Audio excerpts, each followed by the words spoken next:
Tonight, I will activate your mind to manifest anything. Yes, anything. I do not speak in metaphor. I do not deal in wishful thinking or half-hearted hope. I am telling you with every fiber of truth that the very mind you possess, this moment, holds within it the infinite power to reshape your entire world. Your current circumstances are not permanent. They are not fixed. They are fluid, moldable, and entirely subject to the images and assumptions you dare to impress upon the inner man. For man is all imagination, and God is man, and exists in us, and we in him. If you are waiting for something outside of you to change, so that you may feel different, you are living in reverse. Life is not lived from the outside in. It is lived from the inside out. Consciousness is the only reality. The world reflects not what you want, but what you are. And what you are is nothing but the sum total of the thoughts you continually think and the states you occupy.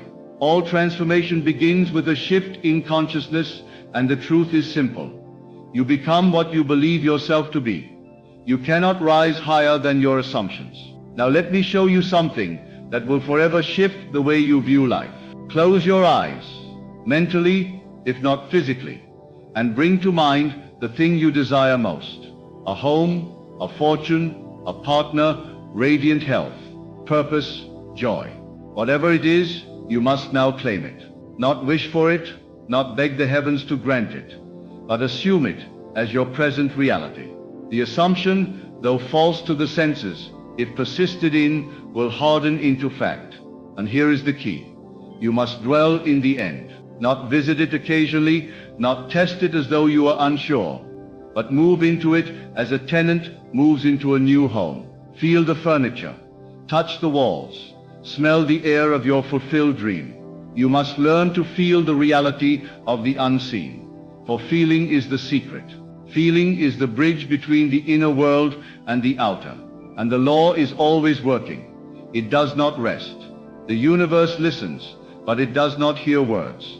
It hears frequency, it hears energy, and it responds with precision.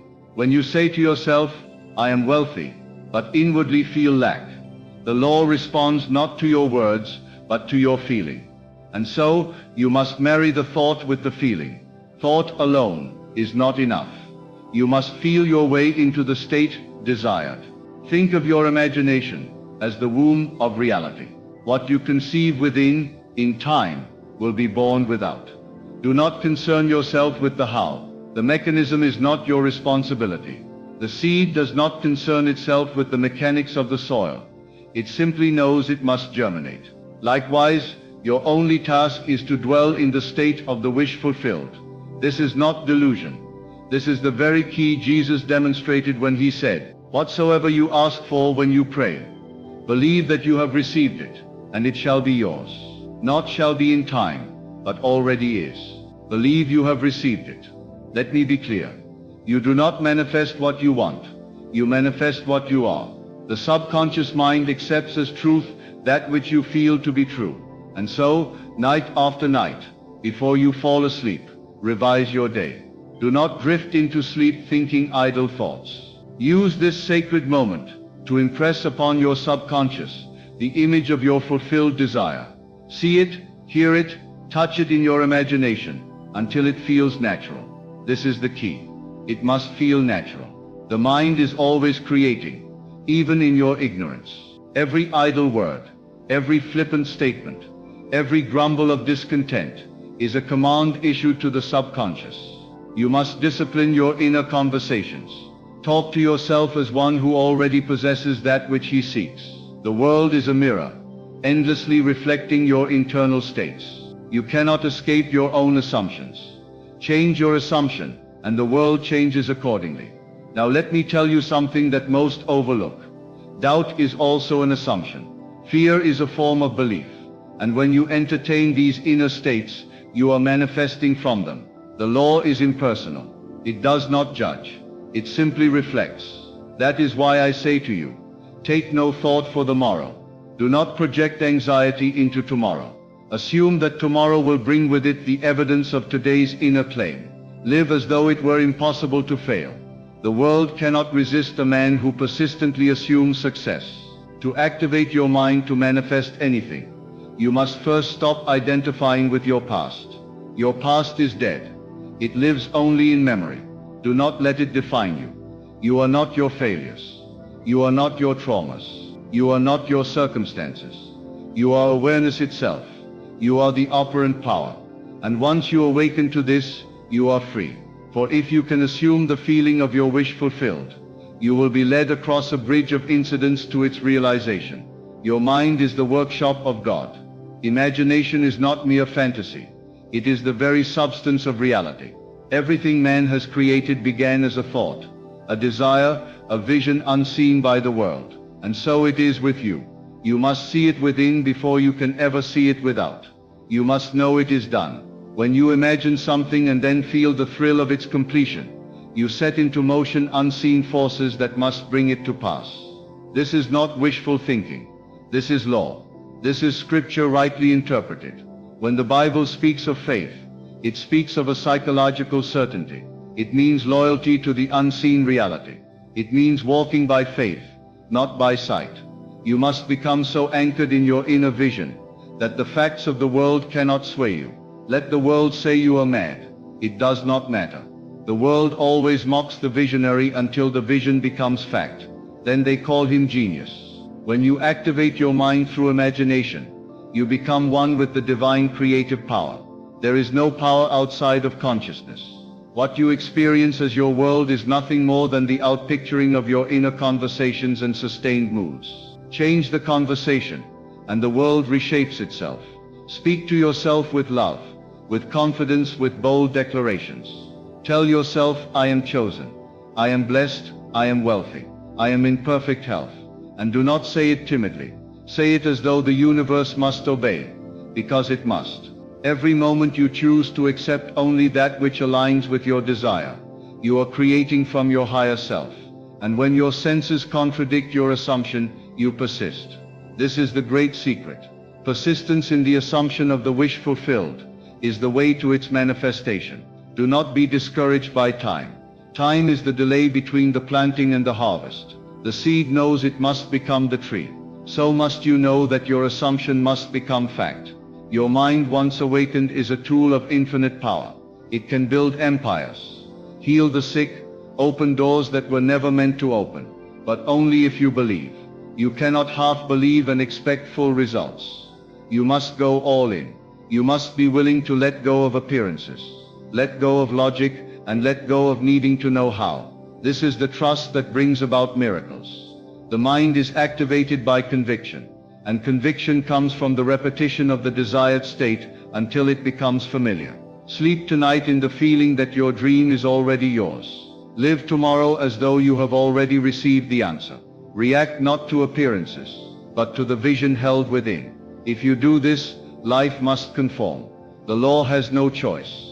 It does not argue. It does not reason. It simply reflects. You are not here to chase things.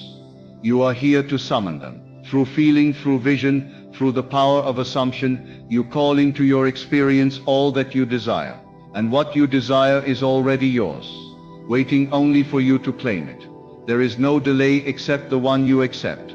There is no limitation except the one you believe in. The prison doors are open, but you must walk out.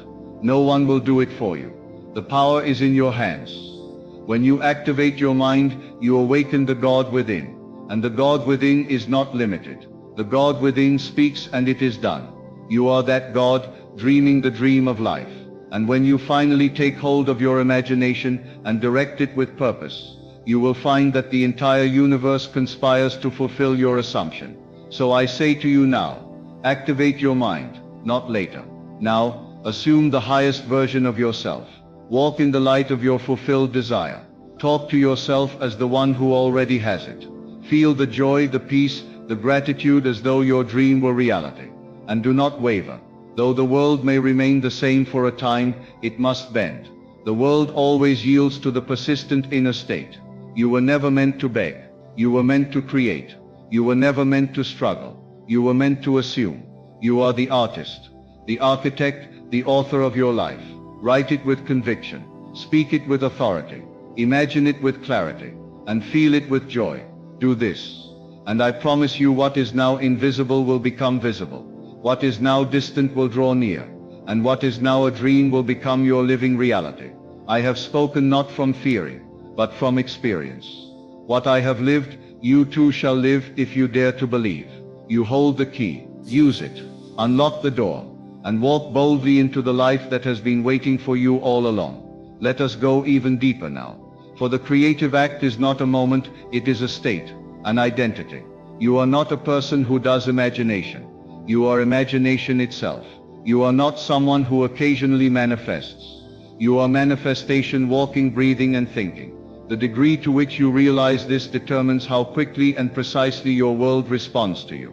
Once you truly grasp that your mind is the projector and the world the screen, you stop fussing with appearances. You go straight to the film reel. Your thoughts, your assumptions, your inner speech. You change the reel, and the scene must change. It is inevitable. This is the divine mystery. The world is yourself pushed out. Every person you meet, every circumstance you face, every so-called coincidence. It all arises from the patterns of thought you have entertained, accepted and sustained. So if you wish to experience new relationships, new opportunities, new wealth, you must first form a new inner self. You must see yourself differently, speak differently, respond to life as the one who already is that which he desires to be. If you continue to think from the state of lack, you continue to call it into being. Not because you are cursed, but because you are creating. Now hear me clearly. You cannot activate your mind by force or fear. You must do it through rest, through ease, through surrender. This is not about effort in the conventional sense. It is about assuming with such calm conviction that all opposition fades. You move through the world lightly, because you know the work is already done in the unseen. You do not argue with the senses. You do not battle circumstances. You return again and again to the vision held in your imagination, and you live there. You dwell there. You make it your home. And what is true in the inner world must become true in the outer. You must train yourself to feel the joy before the event, to feel the satisfaction before the result, to feel the abundance before the money appears. This is the essence of divine creation. This is what separates the awakened man from the sleeping one. The sleeping man reacts. The awakened man creates. He walks by inner law, not outer facts. He knows the law of consciousness and uses it deliberately. He chooses his thoughts. He selects his emotions. He accepts nothing unless it agrees with the vision he holds. This is the kind of mental discipline that leads to miracles. Do not underestimate the power of repetition. The subconscious accepts through repetition, through feeling, through persistence. If you say, I am wealthy, but feel otherwise, keep saying it, but not with desperation, with certainty. Let the phrase become a rhythm, a melody, until it takes root in the deeper self. And then when you least expect it, the outer world will bend. A phone call, a chance meeting, a new idea, all orchestrated by the unseen hand of your own imagination, responding to the new signal you broadcast. You are broadcasting all the time. The question is not whether you are creating, it's what you're creating. Every thought charged with emotion becomes a decree. Every fear entertained becomes a prayer answered. So why not reverse the pattern? Why not begin to choose deliberately, joyfully, courageously? Instead of expecting problems, expect favor. Instead of anticipating delay, anticipate instant magic. Instead of rehearsing what you don't want, rehearse what you do until it feels so natural that anything else would feel strange. Do this, once you assume a state and feel it real, the law begins to operate immediately. You may not see results that day or the next, but that means nothing. The seed is already planted. Do not dig it up with doubt. Do not cancel it with contradiction. Remain faithful. Remain still. The longer you persist in a state, the more natural it becomes. And when it becomes natural, it becomes inevitable. The power to manifest anything is not given to a chosen few. It is your birthright. It is not hidden. It is not reserved. It is here, waiting for your recognition. The moment you stop looking outside and turn within, you will feel it, like a quiet flame in the chest, a knowing, a calm certainty that it is done. That feeling, that sacred conviction, is worth more than all the strategies in the world. For once you feel it, the outer must follow. The outer is never first. Never. It is always the echo. The cause is consciousness. If you doubt, do not be discouraged. Doubt is simply a suggestion, not a fact. You have the power to reject it, to replace it, to overwrite it. Do not argue with doubt. Transcend it. How? By moving into the state of the answered prayer. Feel now what it would feel like if the thing you desire were already yours. Do not just think it. Feel it. This is your divine faculty. This is how you activate the mind, not through worry, not through effort, but through bold inner acceptance. You are not here to live by circumstance. You are here to command circumstance, through feeling, through imagination, through the holy act of assumption. And the more you practice this divine art, the more natural it becomes. What once felt like fantasy becomes your norm, and what once felt distant becomes your everyday. You no longer hope, you know. You no longer wait, you dwell. And in this dwelling, all things are drawn to you, because they must be, because the law has no choice, because you have claimed it. Do not mistake silence for absence. The moment you change your inner state, your world begins rearranging itself. It may do so quietly. It may take paths you do not expect, but it will happen. You must be still and trust the law. You must return again and again to the end, the fulfilled desire.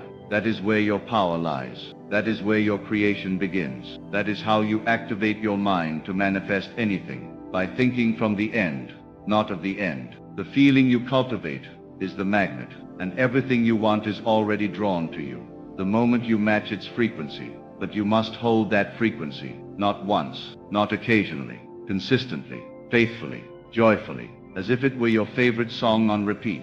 That is how the subconscious accepts. That is how manifestation becomes your daily rhythm. You speak it, you feel it, you live it, and the world reflects it. When the old self rises, when fear knocks, when logic tries to explain why it can't happen, you smile. You do not resist. You return to your vision. You remind yourself who you really are, the operant power, the author, the one who commands reality with imagination. You say, thank you, but that is no longer my truth, and you step back into your new self, into your chosen state. That is how you walk by faith.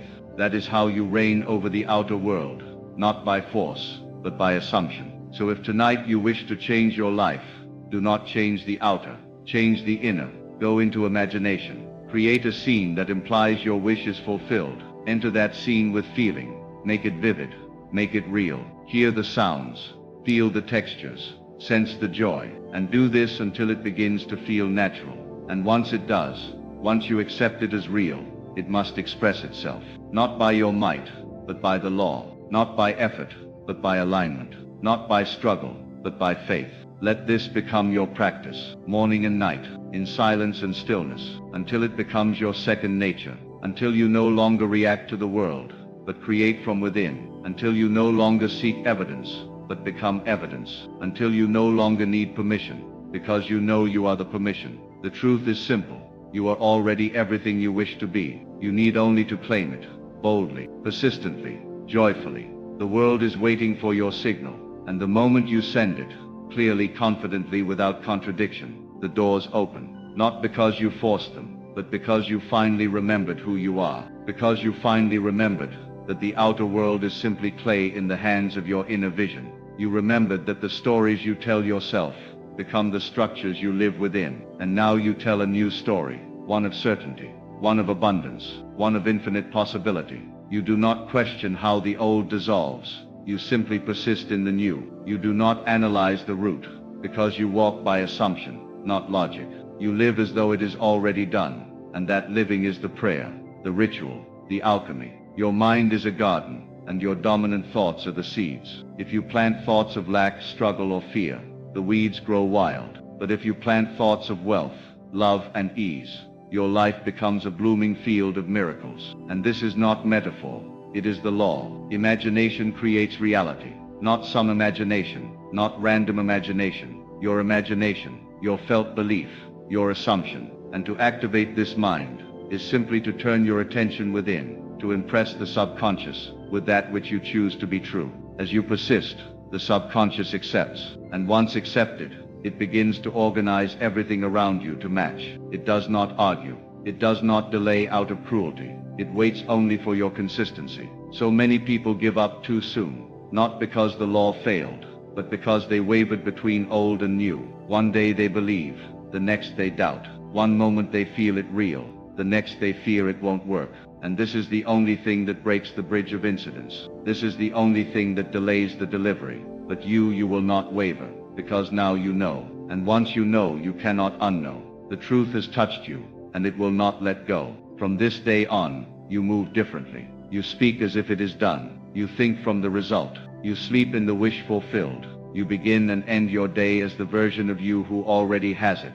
Not because you're pretending, not because you're playing games, but because you're creating deliberately, lawfully, eternally. If only you understood how powerful you are. If only you could see how every single shift in your inner dialogue creates ripples that move mountains. If only you knew how close you already are to everything you've ever wanted. There is no distance. There is only a veil of belief. And the moment you change belief, you tear the veil, and behind it, the life you've longed for, the love you've dreamed of, the freedom you thought was far away, already here. And so I invite you, no, I urge you, begin tonight. Close your eyes and feel it real. Whatever you desire, imagine what implies it is already yours. Don't force, don't strain. Just allow the scene to unfold. Make it lovely, make it natural, make it feel like home, and then dwell there. Visit it again and again. Let it become more real than your current world. And as you do, you will notice something strange. The outer begins to shift. People change, events align, paths open, and you smile, not in surprise, but in recognition. For you remember, you created this. You will no longer wonder if it works. You will no longer seek signs. You are the sign. You will walk through life as the operant power, silently radiating the vibration of your chosen state. And people will ask you, how are you so lucky? How do things always work out for you? And you will know the answer is not luck, but law, not chance, but choice. You have activated your mind. You have taken dominion over your inner world. And in doing so, the outer bends in joyful submission. The old you, the reactive you, the doubting you, the waiting you, is gone, buried in the silence of assumption. And in its place a new self is born. One who does not hope, but knows. One who does not seek, but allows. One who does not plead, but thanks. This is the self that creates worlds. This is the self that walks in constant awareness of truth. And truth is simple. You are the operant power. What you assume to be true, with feeling and persistence, must harden into fact. It does not matter if others see it yet. It does not matter if the world agrees. You are not asking for permission. You are not waiting for proof. You are giving proof to the world, to yourself, to the law. And the law responds, always, exactly, impartially, unfailingly. You are not at the mercy of circumstances. Circumstances are at the mercy of you. You do not need to convince others. You do not need to post your desires online, seeking validation. You need only to dwell in the end. That is the secret. That is the method. That is the key. And once you make the end your home, everything else falls into place. For you are no longer pulled by appearances. You are guided by vision. You are led by knowing. You are moved by the deeper voice within, the voice that whispers, it is done. And when you wake in the morning, you do not look around to decide how to feel. You decide how to feel, and the world mirrors it back. You do not ask, what will today bring me? You declare, this is what I bring to today. That is the power of an activated mind. That is the life of the conscious creator. And it is your destiny, not someday, not after struggle, but now, the moment you claim it. You do not need to be perfect. You do not need to be enlightened. You need only to be consistent. Inner certainty, repeated, becomes external law. Thought, saturated with belief, becomes matter. So don't wait to feel ready. Don't wait for conditions to change. Step into the version of yourself who already lives the life you desire. Speak as them, walk as them, breathe as them. This is not make-believe. This is creation. This is manifestation. This is divine law, in motion. If ever you fall back, if fear creeps in, if doubt arises, do not panic. Simply return, gently, quietly, consistently. The truth never left you. You merely stepped away from it. But now you return, like the prodigal son, to the house of fulfillment. And the moment you return, the feast begins. For the universe does not punish, It reflects. It does not delay. It responds. It does not judge. It accepts. You are always welcome back to the state of your choosing. You are always one assumption away from a new reality. You need no tool but imagination. You need no ritual but feeling. You need no proof but your own inner conviction. This is the way. This is the path. This is the divine technology built into your very being. Use it, trust it, live it, and everything you've ever longed for will rush to meet you, not as reward, but as reflection, not as something granted, but something assumed. And in this sacred knowing, you are free. This freedom is not loud. It does not shout from rooftops. It walks quietly, gently, confidently, because it knows it does not need to prove anything. The man who knows he is rich does not talk about money. The woman who knows she is loved does not ask for reassurance. They live from the end. They do not project their desires into the future. They embody them now. That is the greatest power of the activated mind. It does not seek the thing. It becomes. It you no longer strive. You no longer wish. You no longer hope. You move in calm, deliberate conviction. Because once you truly accept a thing is done, the desire for it dissolves. Not because you've lost interest, but because you've taken possession. And when you've taken possession in consciousness, you know it must appear in form. This is the law. It is not complicated. It is not reserved for the few. It is not mystical. It is mechanical. Assumption, sustained with feeling, must be made manifest. You are now entering a state of divine authorship. You do not chase. You write. You do not ask.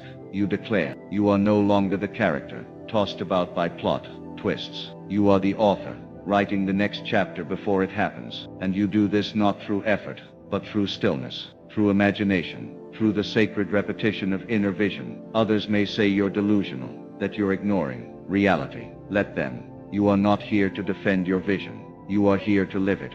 For what is reality?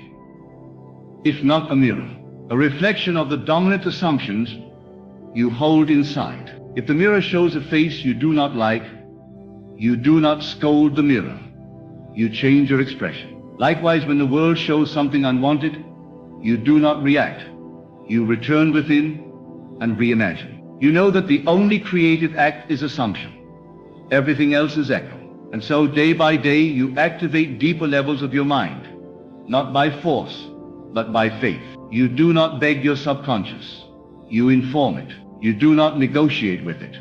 You impress it. And the subconscious, like fertile soil, accepts your dominant impression without question. If you impress lack, it gives you lack. If you impress wealth, it gives you wealth. It does not care what is true. It only cares what is believed. This is why belief is the greatest currency in the universe. Not action, not talent, not education. Belief. You could do all the right things and still fail if your inner state says, I am not enough. And you could do very little and still succeed if your inner state says, I am chosen. For the outer follows the inner with unwavering obedience. It has no will of its own. It bends to the image impressed upon it. And when you truly understand this, you no longer fear the world. You master it. You are not a product of your past. You are a product of your assumptions. Your past is only alive to the degree you identify with it. Change your self-concept, and your past dissolves. The identity you hold is the filter through which all life passes. Change that filter, and you change the world you see. If you believe you are unlucky, life will confirm it. If you believe you are blessed, life will rearrange to prove it true. This is why I say, you do not need to wait. The shift can happen in a moment, in the twinkling of an eye. If you believe a miracle takes 30 days, it will. If you believe it happens instantly, it can. You are not bound by time. You are bound only by belief. So why not choose the highest? Why not declare, it is done, and feel the thrill of knowing that life has already conspired in your favor? You do not need to see how. You do not need to figure it out. That is not your role. Your role is the assumption, the method, the persistence. The rest belongs to the bridge of incidents, those invisible chains of events that the universe will now organize to bring your assumption to life. And that bridge will not always look the way you expect. It may disguise itself as delay, as loss, as redirection. But do not be fooled. The bridge is perfect. It is leading you precisely where you intend to go. When you feel discouraged, return to the vision. When doubt whispers, what if it doesn't work?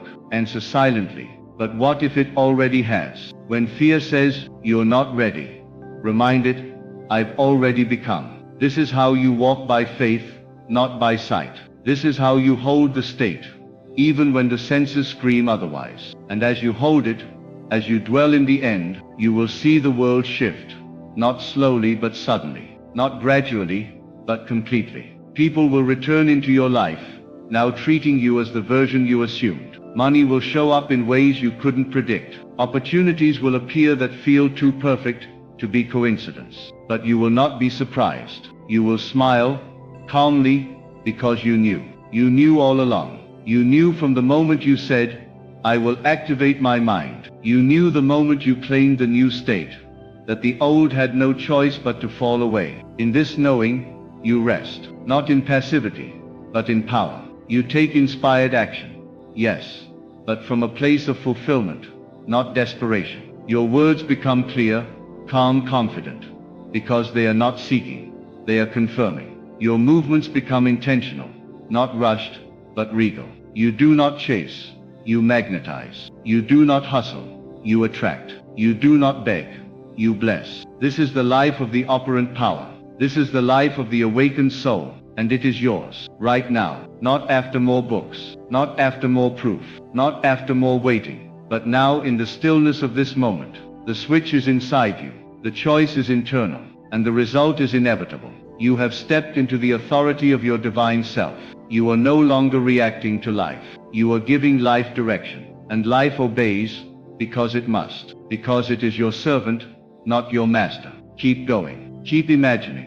Keep dwelling in the state of the wish fulfilled. The more you return to it, the more natural it becomes. And one day you will forget to try, because you'll simply be. The state will no longer feel foreign. It will be your dwelling place. And from this place, manifestation becomes effortless. Not because you did something, but because you became someone. And that someone, the one who lives in fulfillment, is who you were always meant to be. So I leave you with this.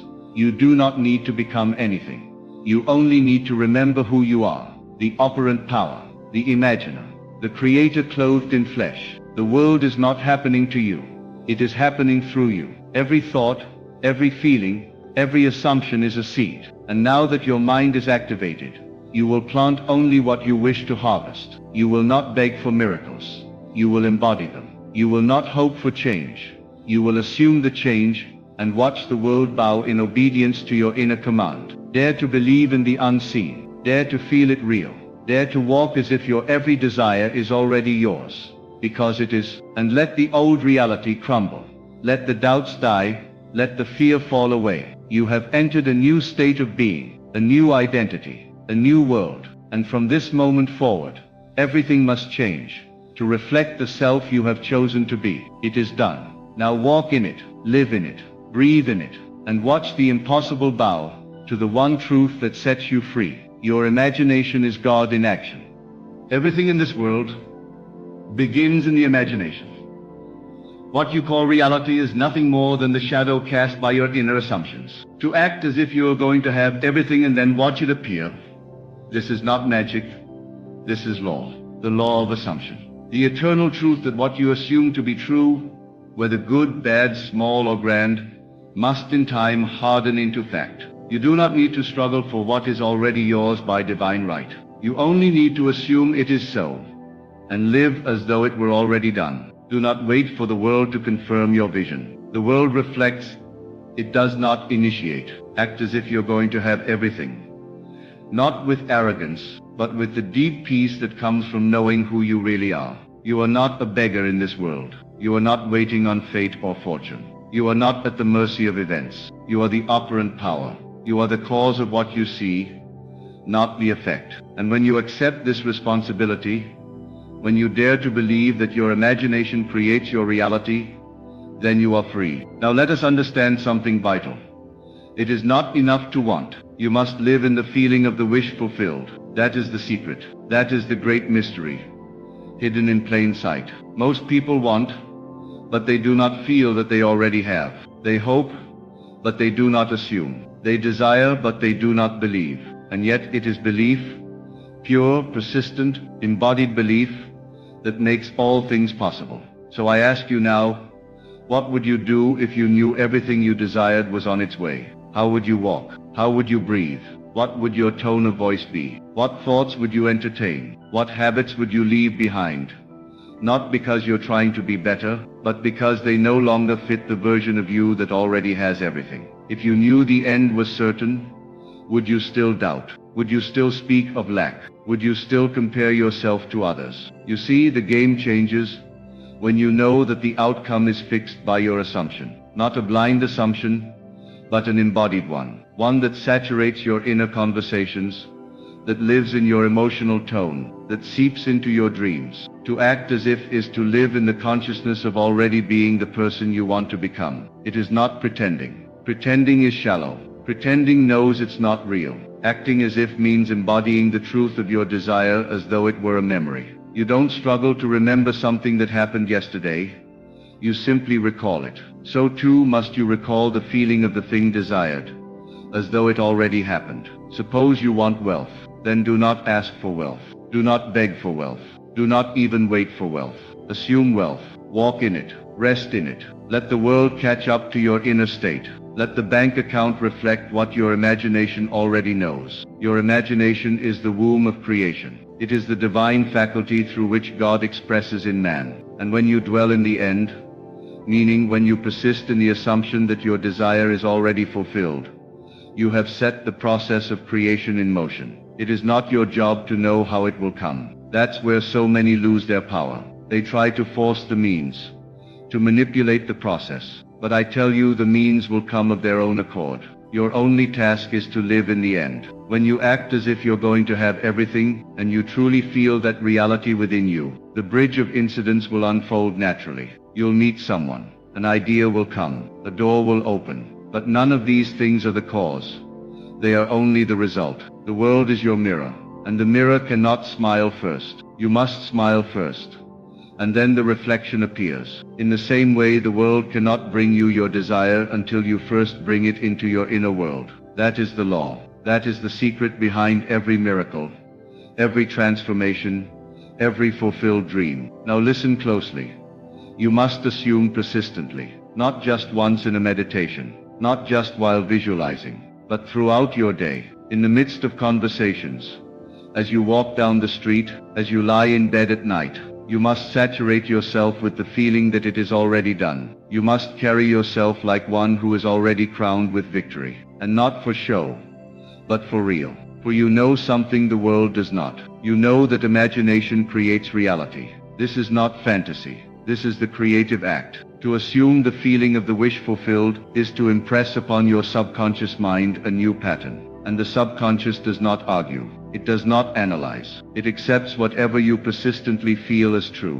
Whether it's fear or faith, lack or abundance, sickness or health, the subconscious molds your world in its image. Therefore, become aware of what you're feeding your subconscious. Become vigilant of your inner speech. For what you whisper to yourself day after day becomes the script of your life. Do not say, "I'll never have enough." Say, "Everything I need is already mine." Do not say, "Why does it take so long?" Say, "It's already done." Replace doubt with knowing. Replace effort with assumption. Replace striving with trust. You don't need to push the river. You only need to align with its current. And that current is your belief. What you believe about yourself is what you will live. And belief is nothing more than an assumption repeated so often. It becomes second nature. When you act as if you're going to have everything, you give yourself permission to live from the end. And that is the true mark of power. Not force, but faith. Not trying but knowing. Not hoping, but assuming. And as you persist, your outer world rearranges itself to reflect your new state of being. It may not happen overnight, but it must happen. For the law cannot be broken. According to your faith be it unto you. Faith is not blind. It is imaginative.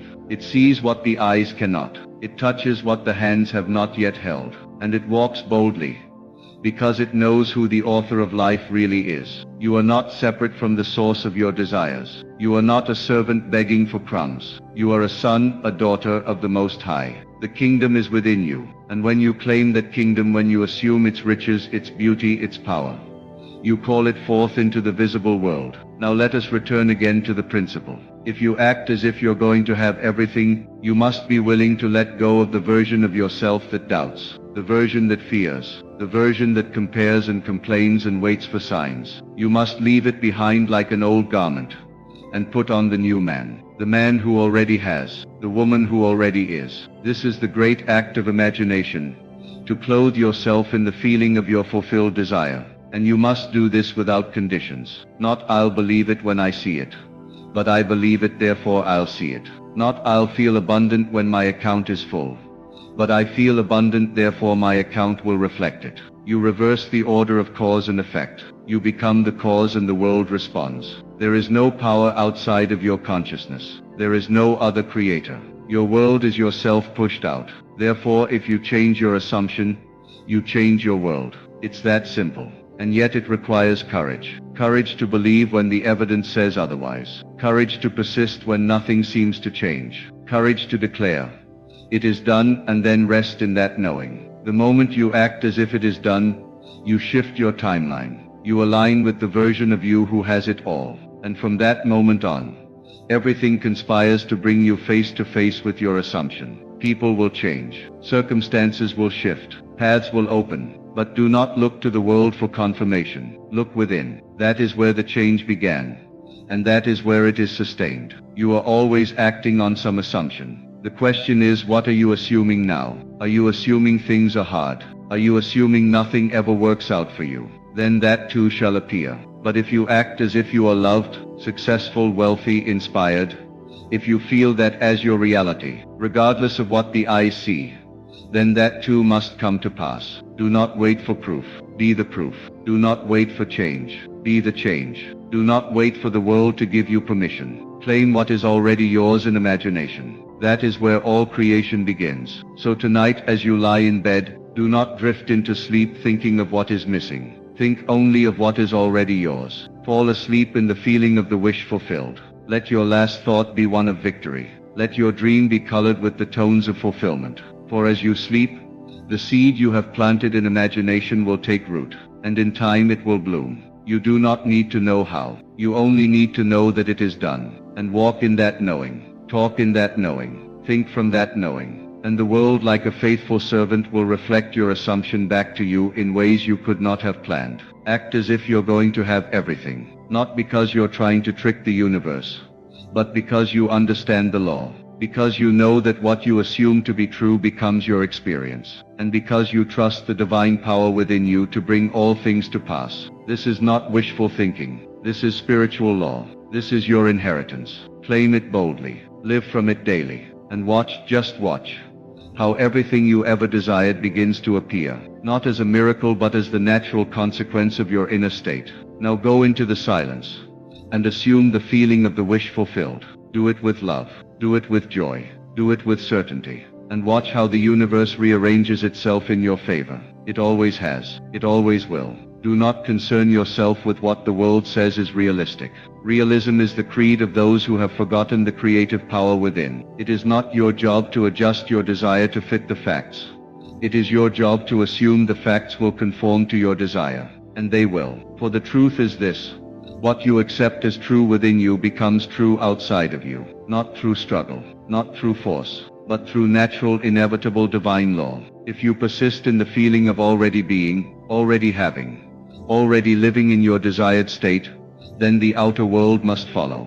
It is not optional. It is not a matter of luck or fate. It is the result of the only true cause, your own consciousness. Therefore, take your attention off what you see and place it upon what you know to be true within. The eyes of the flesh may lie, but the eyes of imagination never do. Imagination shows you not what is but what can be, and more importantly what must be when you accept it as so. So many say, I'm trying, and yet they do not see. But trying is not assuming. Trying still holds doubt. Trying is effort, and effort implies separation. But assumption is still. Assumption is faith.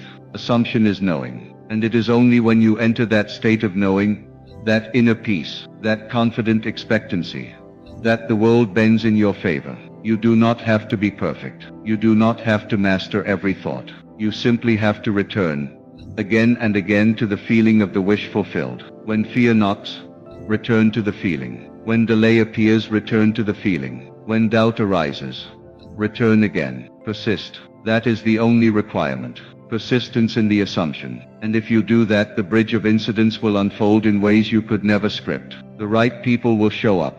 The timing will align. What once seemed impossible will become inevitable. Now let me tell you something most overlooked.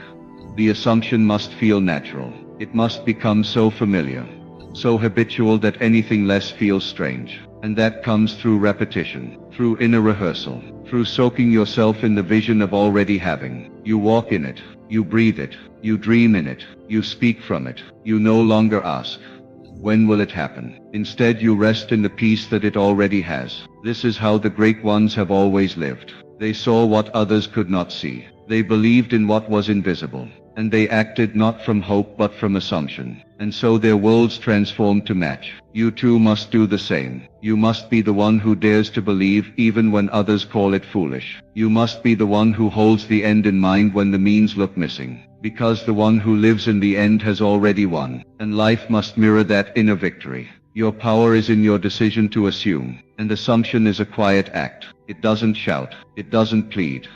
It simply accepts. And what it accepts, it receives. The mind may doubt. The senses may contradict. But you stay in the state. That is your work. You may go to your job, speak with friends, handle daily duties. But all the while the inner state remains. You carry the knowing like a secret treasure in your chest. And that knowing radiates through everything you do. People will sense something different. They may not know what it is, but they'll feel it. Because when you walk in assumption, your world becomes magnetic. What you are within calls to itself without, even if nothing appears to change for a time. Do not waver. You are not looking for signs, you are resting in fulfillment. The seed does not sprout the moment it is planted, but beneath the soil life is stirring. So too your desire is germinating in the unseen. Keep it alive through your assumption. Keep it watered with your belief. And when the moment is ripe, the harvest will come. Every great manifestation is born this way. It is not sudden. It is the result of an inner reality that has been assumed again and again until it becomes natural. So do not be discouraged by appearances. Appearances are the last to change. The root must be formed before the fruit appears. The unseen must take shape before the visible can reflect it. Your only task is to remain faithful to the vision, to live in it, to breathe it in. And when others ask how you can be so calm, so confident, so certain, you will smile, for you know something they do not. You know that reality follows imagination. You know that consciousness is the only cause. You know that acting as if is not deception but alignment with the greater truth. You will find that as you persist in the feeling, your desires no longer feel far away. They begin to feel inevitable. They begin to feel like memories from the future. You no longer chase. You no longer plead. You simply walk in the state of already having. And everything rearranges to meet you there. You may wonder, is it really that simple? Yes, it is. But simplicity is often overlooked, because the mind craves complexity. The mind wants to do, to figure out, to control. But the creative act is one of surrender, of assuming the end and trusting the process. And the process is governed by law. What you assume must be, and the world will not disappoint. So act as if you're going to have everything. And do it with joy. Do it with gratitude. Do it with faith that what you are seeing within is more real than what you see without. The world is not your master. It is your mirror. It reflects always the contents of your consciousness. And as you persist in the assumption that you are already in possession of your desire, the mirror must reflect that image. You will see evidence, little things at first, synchronicities, ideas, changes in people's behavior, doors opening where before there were only walls. But don't cling to the signs. Let them come and go. Stay in the state. Stay in the knowing. Stay in the feeling that it is already done. You don't have to convince anyone else. This is your inner world, your secret place. The law does not require permission or approval. It requires only your assumption. So assume boldly. Assume joyfully. Assume quietly. And as you do, you'll discover something wonderful. That the universe is far more responsive than you ever imagined. That life is not against you, but is simply reflecting your own inner dialogue. Change that dialogue, and you change your world. Now is the time to let go of waiting. Waiting keeps you in the state of lack. Begin to live from the end now. Let every choice, Every action, every thought, be informed by the version of you who already has it all. And from this place you will move differently. You will speak differently. You will make decisions not from fear but from abundance. And that shift will change everything. Your assumption must become your identity. Not a mask. Not a performance but a true embodiment of the state desired. You must become the one who already has. You must fuse with that self in imagination. Until there is no separation between who you are and who you want to be. And when you do that, reality has no choice. It will conform. Persist. Continue. Assume again. Let the inner vision become more real than the outer facts. Let the feeling of having be the atmosphere you live in. And in time, the outer world will catch up with your inner conviction. It must, for it is law. You are not asking for something to come to you. You are walking as though it already has. This is the divine secret. You are not the beggar at the gate. You are the one who holds the key. You need not plead, nor chase, nor strive. You need only assume. The assumption is the birth of the new reality. In that moment of true acceptance, of silent knowing, something shifts. Reality bends inward. The world starts to organize itself according to your belief. Not because it is impressed by your want, but because it must mirror your inner state. Watch how your speech changes when you truly believe you already have what you once longed for. No more asking, how will it come? No more entertaining doubts. Instead, your words reflect confidence. I already am. I already have. It is mine. And this shift in conversation, especially the silent conversation you hold with yourself, alters the vibration of your being. You are no longer resonating with lack, but with fulfillment. And fulfillment draws its own reflection. You walk differently when you feel rich. You look others in the eye differently when you feel chosen, successful, wanted, and whole. It's not arrogance. It's not delusion. It is the natural confidence that comes from knowing that everything is unfolding perfectly in your favor, and that knowing is your superpower. It magnetizes circumstances, opportunities, people. They come not because you chase, but because you attract. This is not philosophy, it is law. The law of assumption tells us that your outer world must reflect your inner convictions. It cannot do otherwise. If you dare to persist in the assumption that you are already the one you wish to be, the world will mirror that truth back to you, down to the finest detail.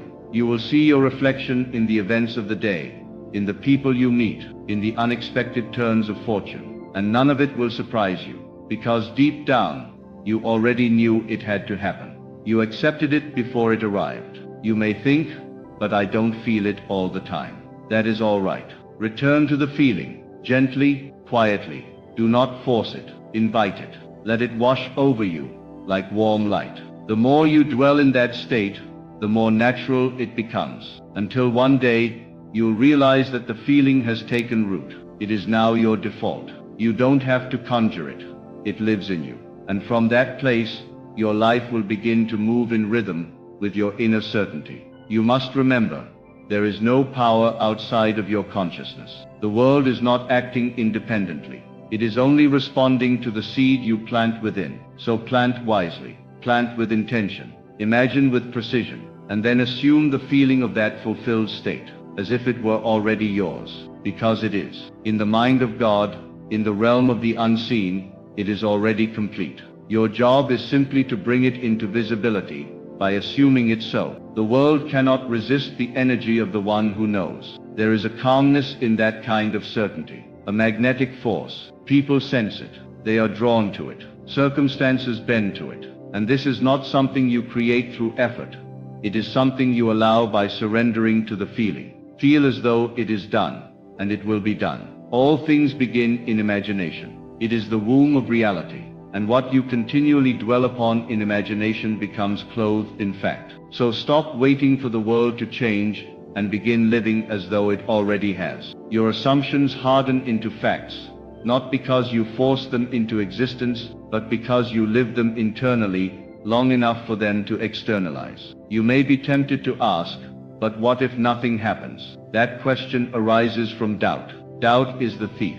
Doubt interrupts the flow of manifestation. But faith is the bridge. Faith walks forward with no visible proof, trusting that the invisible is more real than the visible. And faith always rewards itself. Act as if you're going to have everything, not because you're trying to fool the universe, but because you're aligning with the deepest truth of your being, that you are already whole, already powerful, already chosen, already loved, already abundant. And as you embody that truth, the world will conform. You don't need to explain this to anyone. Let your results speak for themselves. Let your life become the evidence of the unseen. Those who once doubted you will be the first to ask how you did it. And you will smile, for you will know it was not effort, not struggle, not pleading, but assumption. The only reason things remain unmanifested is because we continue to dwell in the state of not having. We think of the desire instead of from it,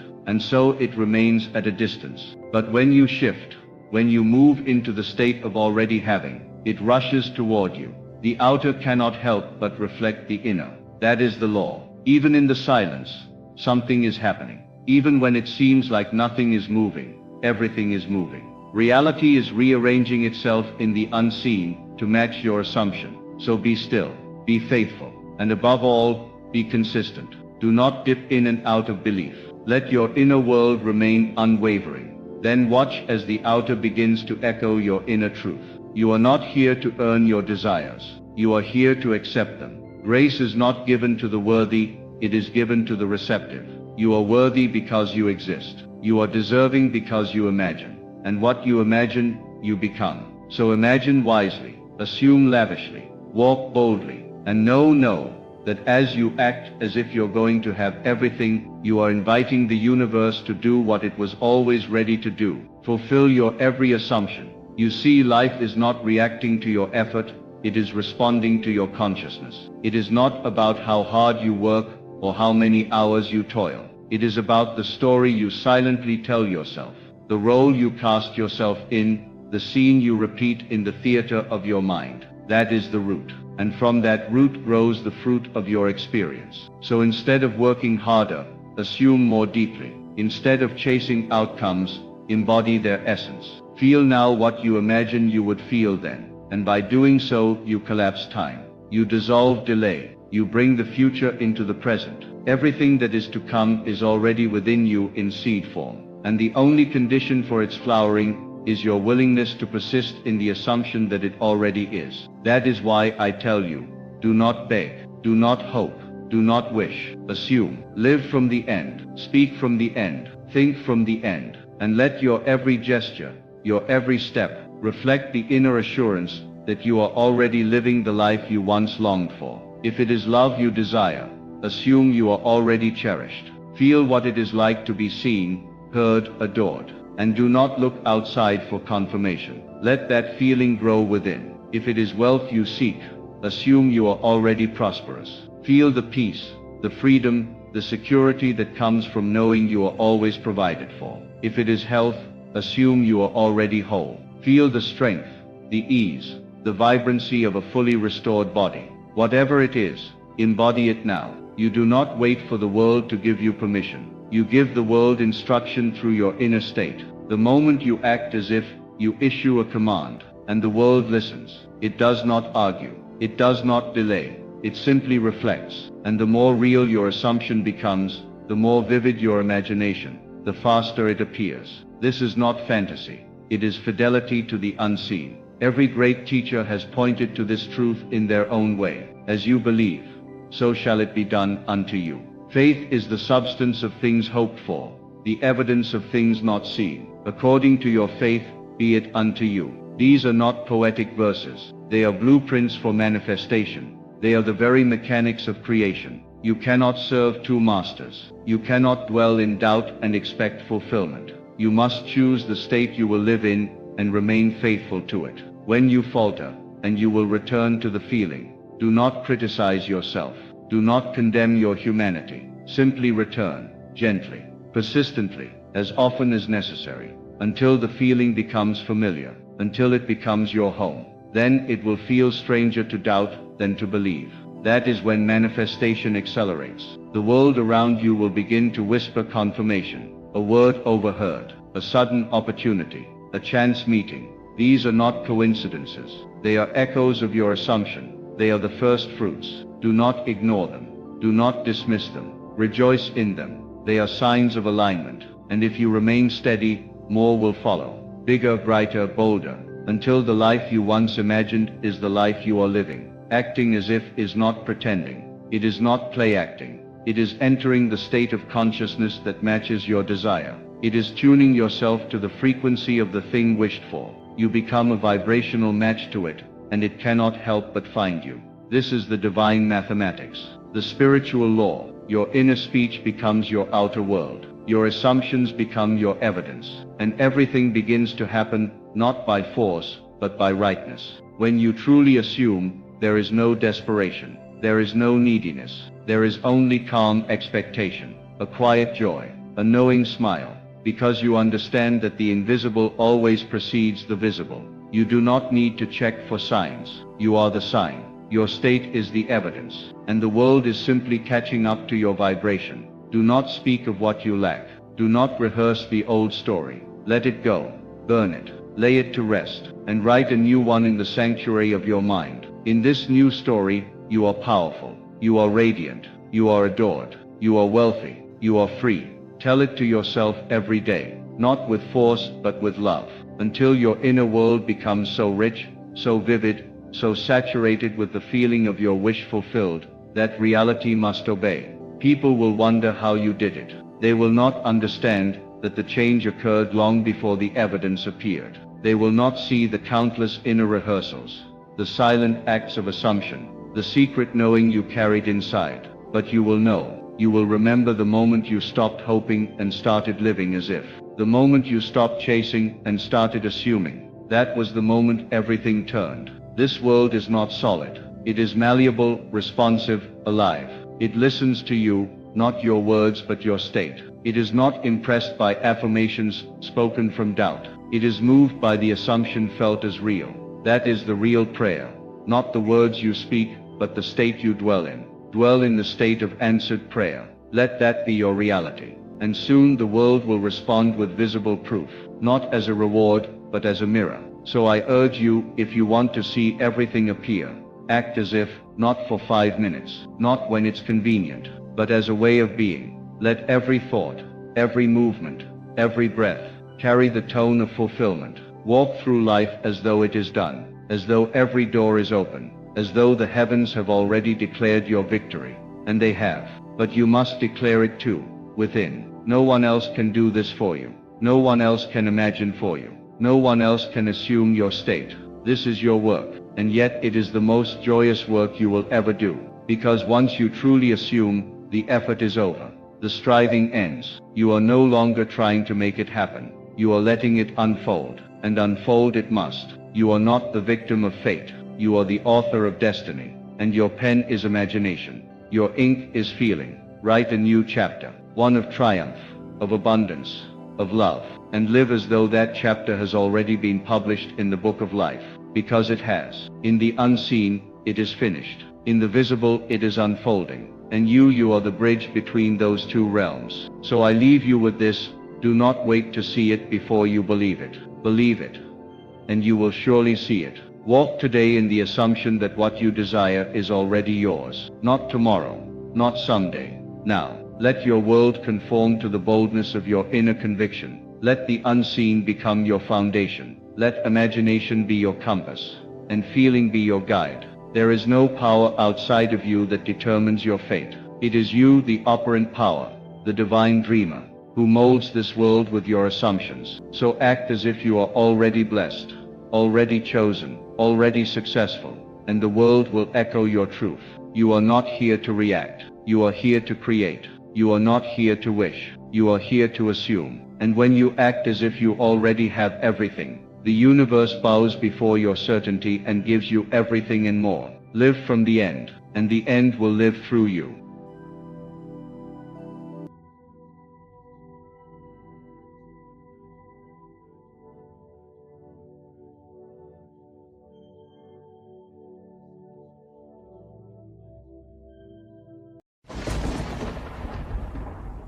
Tonight I will teach you how to ask the universe. Not in desperation, not in pleading, not as a beggar before a mighty force, but as a creator, speaking into the formless, commanding it to take shape. You have been taught to pray in words, to wish and to hope. But I will show you how to ask in a language the universe always understands, feeling. You see, there is no distance between you and what you desire. There is no delay, no separation, except that which you place between yourself and your manifestation by the assumption that it is yet to come. When you ask, you are not to cry out into the void, hoping someone hears you. You are to enter the state of the wish fulfilled, and from that place, the universe bends to your command. The secret is not in the words you utter, but in the vibration you offer. You are always asking, not with your mouth, but with your state of consciousness. Now let me tell you something radical. You do not ask the universe for something you want. You ask the universe by becoming the one who already has it. The true asking is not outward, it is inward. It is identification. To ask rightly is to assume the feeling of the wish fulfilled so completely that you forget it was ever a wish. You live from it, not toward it. When I say ask the universe, I do not mean you must look to the stars or speak to some distant deity. I mean you must speak to yourself, for you are the universe made flesh. Your imagination is God. Your consciousness is the center from which your world is projected. When you assume a thing to be true within your imagination and remain loyal to that assumption, the world must rearrange itself to reflect it. So how do you ask? You ask by becoming. You ask by entering a state. Suppose you desire wealth. Then you do not ask for wealth as a poor man. You become wealth in your mind. You sleep as one who is rich. You walk as one who is rich. You feel the security, the freedom, the confidence of one whose bank account is overflowing. You assume that identity, and the universe, being obedient, reflects it back to you. There is no mystery here. You have done this all your life, only unconsciously. Every fear you have entertained, every worry you have nursed, every doubt you have accepted, these have all been prayers, unconscious requests to the universe. And the universe, never failing, has delivered. It has always said yes to your dominant state. You have been told, ask and it is given. But you were not told how to ask. I am telling you now, to ask is to feel. To ask is to dwell in the end. You must cease looking at the world through the lens of what is and begin to live from what you desire, as though it already is. This is not madness. This is the method. The world responds to your inner speech. It echoes your inner conversations. Every moment, your assumptions shape reality. If you are ill, and you ask for health while dwelling in the state of illness, you perpetuate the illness. If you are lonely, and you ask for companionship while feeling unlovable, you sustain your solitude. The universe does not respond to your words. It responds to your state. Your feeling is the asking.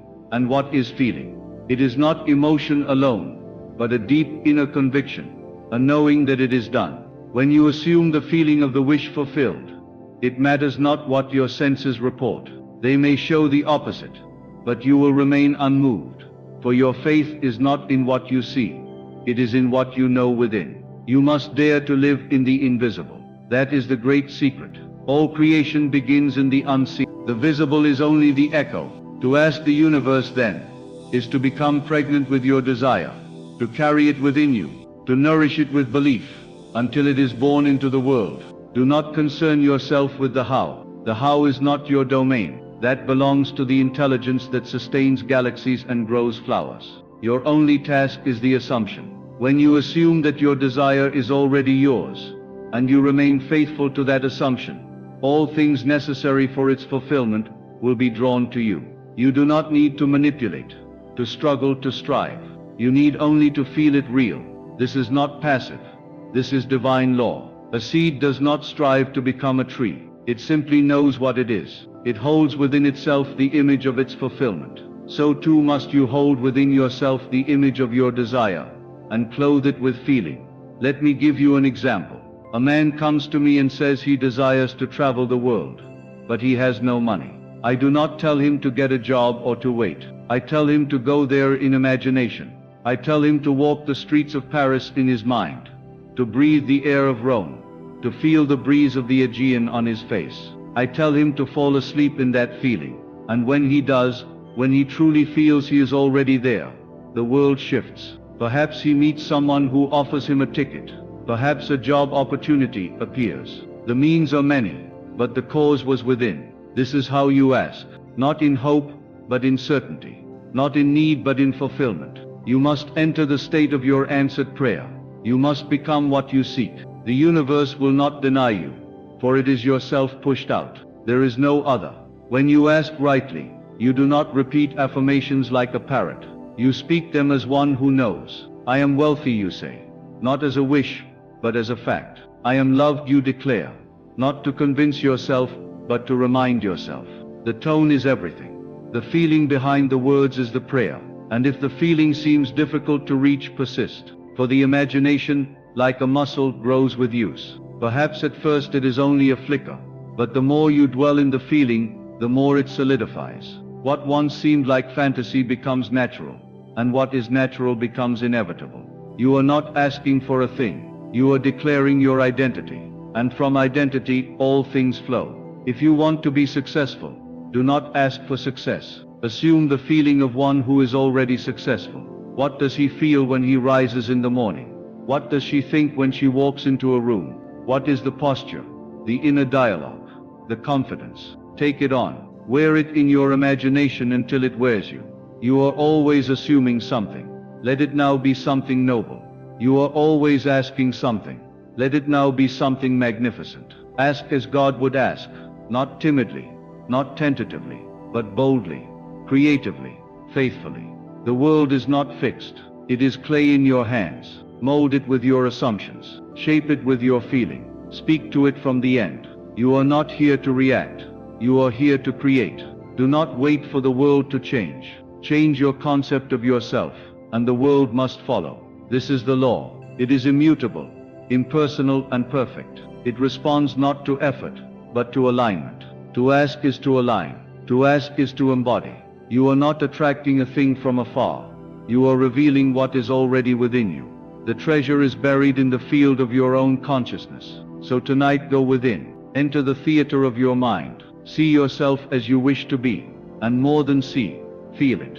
Hear the congratulations. Smell the scent of success. Touch the fabric of your dream. Taste the joy of its realization. Dwell in that scene until it becomes your dwelling place. And then let go. Not into doubt, but into peace. Knowing it is done. The universe is a mirror. It reflects your deepest convictions. It cannot give you what you do not first give yourself. So ask not by pleading, but by assuming. Ask not by striving, but by resting in the state of the fulfilled desire. This is how the universe is moved. Not by action alone, but by the silent decree of the inner man. He who knows how to feel it real, knows how to ask. And he who asks in this way shall never be denied.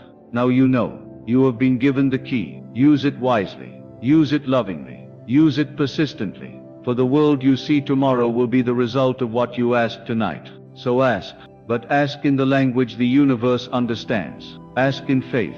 Ask in feeling. Ask in the assumption that you already have it. And then live as though you do. That is the only prayer that is ever answered. And the only question the universe is always listening for. As you dwell in this sacred assumption, know that your mind becomes the workshop of God. Each thought, clothed in belief, is a living seed. And the womb of the universe, ever fertile, does not question whether the seed is good or bad. It simply receives. That is why your persistent state is your true prayer. You can speak endlessly of what you desire. But if your innermost conviction is lack, then lack is what is born. When you ask rightly, the moment you assume the state, you begin to see evidence. Not always immediately, and not always visibly, but internally. The texture of your consciousness begins to shift. You begin to see differently, to hear differently, to walk through the world as though you are already the one you imagined. And this new version of you attracts not by force, but by resonance. You meet people who reflect your new belief. Opportunities arise that would have passed you by in your old state.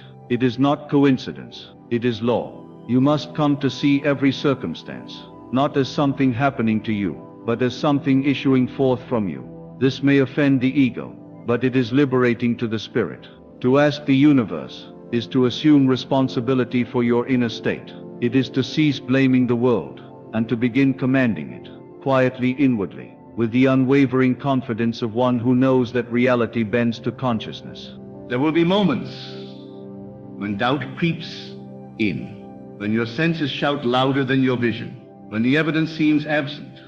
But I tell you, persist. The law does not fail. You are not to be moved by appearances. You are to remain faithful to the end you have declared. If you return to the old state, you return to the old world. Remain loyal to the unseen, and the unseen will become seen. Now I ask you to examine yourself, not in guilt or shame, but in awareness. What have you been asking for truly? What states have you been occupying? Have you lived in the end of your desire, or have you merely hoped from the beginning? To ask the universe is not to place a request and wait. It is to become the answer now. It is to live as if the wish were fulfilled, and to make that inner world so vivid that the outer must yield. Imagination is not idle fantasy. It is the creative act itself. The world you see is the condensation of imagination. Everything man has ever achieved began first as a thought clothed in feeling. So why not you? Why not now? If you can assume it, you can receive it. If you can feel it, you can see it. This is not metaphor. This is how creation works. The great error is to believe that circumstances dictate your reality. They do not. Circumstances are effects, not causes. The cause is within, and the way you change the cause is by changing the assumption. You ask, when will it happen? And I say to you, when you feel it is already done. That is the true timeline, not days or weeks, but states and shifts. Do not make asking a ritual.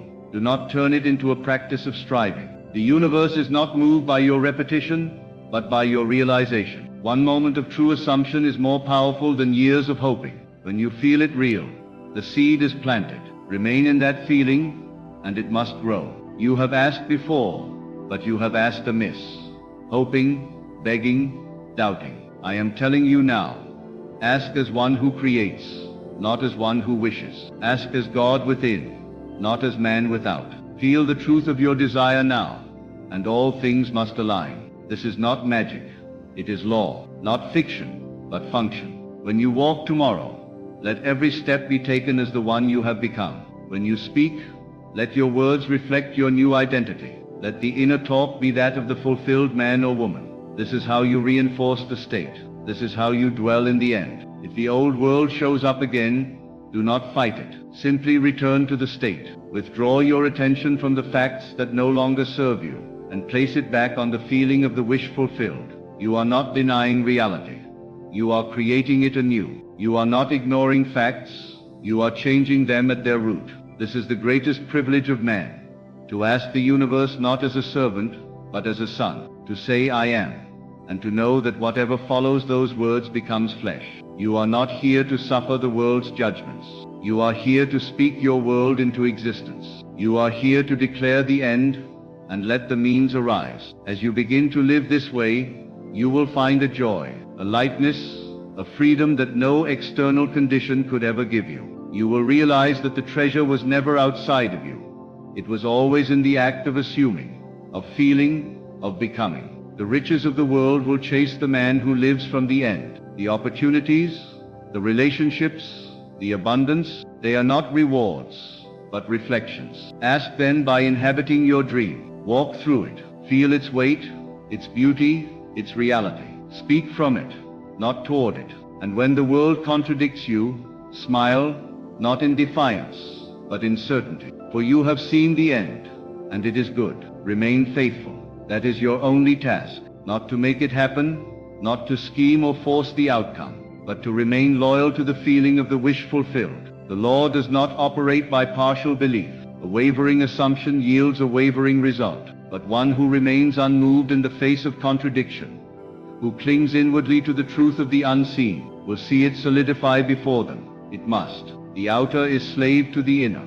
You must now begin to ask differently. When you rise in the morning, do not look to the world to show you who you are. Declare who you are before the world has a chance. Set the tone. Begin in the end. If you are wealthy, you do not check your bank balance to determine how to feel. You feel wealthy, and the bank balance must follow. If you are loved, you do not wait for someone to text you first. You dwell in the knowing that you are irresistible, and life mirrors that confidence. Do you see? You are the root cause of your experience. This power is not given to the few. It is the inheritance of all, but few use it consciously. Most ask by default, through fear, through habit, through reaction, and so their lives repeat themselves, variations of the same theme. But you are now awake. You will no longer ask from the state of lack, but from the state of fullness. And this shift changes everything. When you understand that every moment is a seed, you begin to choose more carefully. You begin to ask not from worry,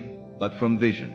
You become selective in your thoughts, deliberate in your feeling, and disciplined in your attention. And this is not effort, it is clarity. You become the master of your world, because you have mastered the inner world first. Your imagination is sacred. Guard it. Fill it with the scenes you desire to experience. Let your mind be a temple of fulfilled dreams. Do not let idle images of failure or fear dwell there. Evict them with the light of assumption. Replace them with visions of success, love, joy. Every moment you do this, you are asking. Every moment you sustain it, you are receiving. Understand this deeply. The universe does not operate on fairness, but on law. And the law is this: according to your faith, be it unto you. Not according to your hard work, or your virtue or your worthiness, but according to your faith, your assumption, your inner state. That is what creates. When the world seems slow to respond, check your inner dialogue. Are you still assuming the end, or have you begun to doubt again? The delay is never denial. It is always a signal to return inward, to refine the state, to deepen the conviction. The more real it becomes within, the more irresistible it becomes without. This is the art of asking. It is not a one-time request. It is a continuous occupancy. You must occupy the state like one who belongs there. If you wish to be free, feel free. If you wish to be admired, feel admired. You may not know how it will unfold, but that is not your concern. The how is the universe's delight. Your role is the what and the who. What do you want? Who are you now that you have it? The new man must rise within you. The old man bound by appearances must fade. You cannot serve both. One must go. Either you cling to what your senses report, or you live by the inner knowing that all things are already yours. You cannot straddle the fence. The law demands allegiance. So walk boldly. Walk as the man or woman you have chosen to be. Speak from that place. Think from that place. Rest in that place. And as you do, you will notice the world take on the shape of your thoughts. People will treat you differently. Opportunities will open. Things once difficult will unfold with ease. Not because the world has changed, but because you have. This is the mystery made simple. You do not wait for evidence to believe. You believe, and evidence appears. The novice waits. The master creates. The novice reacts. The master creates. The master assumes. And assumption is the only true act of creation. So you must be vigilant, not anxious but aware. When a fearful thought arises, ask yourself, what am I asking for in this moment? If the answer is not aligned with your true desire, change it, replace it, return to the end. This is not denial, it is dominion. You are not asking as a stranger to the universe. You are its very center. The world you experience is not happening to you. It is happening through you, through your beliefs, through your assumptions, through your silent prayers. Every scene, every character, every turn of fate is responding to your inner command. You have spoken all of it into existence. Ask boldly, therefore. Ask with imagination. Ask with faith. Ask with the joy of knowing that what you feel is real now must manifest. Do not ask timidly. Do not test the law. Live it. Do not seek signs. They will follow your conviction. The sign comes after the assumption, not before. When it comes, when the phone rings, when the opportunity knocks, when the miracle arrives, do not be surprised. Say, of course, for you knew it was done when you assumed it. That is the level of certainty that moves mountains. That is the vibration that births worlds. And so I say to you now, with finality and power, ask no more with your lips. Ask with your life. Let your very breath declare, it is done. Let your every step be steeped in the feeling of your fulfilled desire. Refuse to beg from the outside when the kingdom is within. Refuse to be shaken by appearances. When your inner world is law, you are not a servant pleading for scraps. You are the operant power, the very expression of divine imagination, made flesh. Do not walk out of this moment the same. You have heard the truth. You are the cause. You are the one the universe has been waiting for. Not to plead, but to assume. Not to wish, but to know. Let every thought from this moment forward be an act of creation. Let every feeling affirm the world you desire. And when you forget, when fear creeps in, do not despair. Simply remember who you are and return to the end. The universe is not listening for your words. It is responding to your state. Change the state, and the world must obey. Assume the feeling of the wish fulfilled, and all of heaven rushes to support you. That is how you ask. That is how you receive. That is how you create the life you were born to live. Now go forth not as one who hopes, but as one who knows. Close your eyes for a moment. Breathe deeply, gently, as if you had all the time in the world, because you do. For time is merely the unfolding of what you already are. And if you truly understood what you are, what you've always been, you would stop striving, you would stop struggling. You would relax, you would lean back into the loving arms of the infinite and allow all things to be drawn to you by the silent currents of assumption. There is a secret most people will never understand. They live by effort.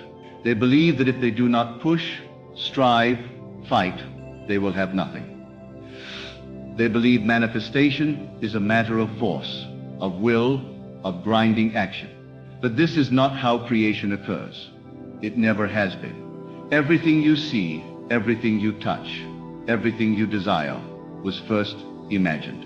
It was felt before it was seen, and it was received not through struggle, but through surrender. Let me tell you something marvelous. You are the operant power. You are not at the mercy of the world. The world is at the mercy of your inner conversations, your assumptions, your imaginal acts. But here's the key. The law does not work through anxiety, through pressure, through desperation. It works through faith, ease, stillness. Relaxation is not passivity, it is power. To relax is to trust the unseen. To relax is to believe that it is done. When you lie back in the chair of imagination and close your eyes, you are entering the throne room of God. And who is God? God is your own wonderful human imagination. That which you dare to assume to be true, if persisted in, must come to pass. You need not beg the universe. You need not chase it. You only need to rest in the awareness of your desire fulfilled. Now you may ask, if I do nothing, how can things change? And I tell you, you are never doing nothing. Even when you are still, you are imagining. And what you imagine, you become. What you accept, you receive. So the question is not whether you are manifesting. The question is, what are you imagining when you think no one is watching? What are you accepting as real? If you can sit quietly and accept the reality of your desire, you are performing the greatest act of creation. For creation is finished. Every possibility already exists. You do not have to create the reality. You merely align yourself with it. You occupy it inwardly. You make it your dwelling place. You close your eyes and feel the truth of it so deeply that it becomes more real to you than what your senses report. Let us say you wish to be wealthy. Most will go into frantic action. They will worry about opportunities, about connections, about the market, about effort. But you, if you know the law, you will go within. You will sit silently and assume the feeling of being wealthy. You will hear friends congratulate you. You will feel the texture of a life of abundance. You will walk in that state internally until it becomes natural. And then, without strain, the outer world will bend to your assumption. You do not need to fight against what is. You only need to ignore it. The present facts are not the truth. They are simply echoes of past assumptions. The law of assumption is not interested in the facts. It is only interested in your inner state. Relax. Let go. You are not bound by appearances unless you choose to be. You are free the moment you believe you are. When I say relax, I do not mean to become indifferent. I mean to become confident. You do not need to be concerned with how it will come to pass. That is the universe's concern, not yours. Your only task is to dwell in the state of the wish fulfilled. And the more you relax, the more you trust, the more swiftly the universe will rearrange itself to deliver that which belongs to you by right of consciousness. The one who is anxious is doubting. The one who is striving is unsure. But the one who knows can rest. Imagine a pregnant woman. She does not strain to grow the child. She does not force it into being. She knows it is there. She knows it will come.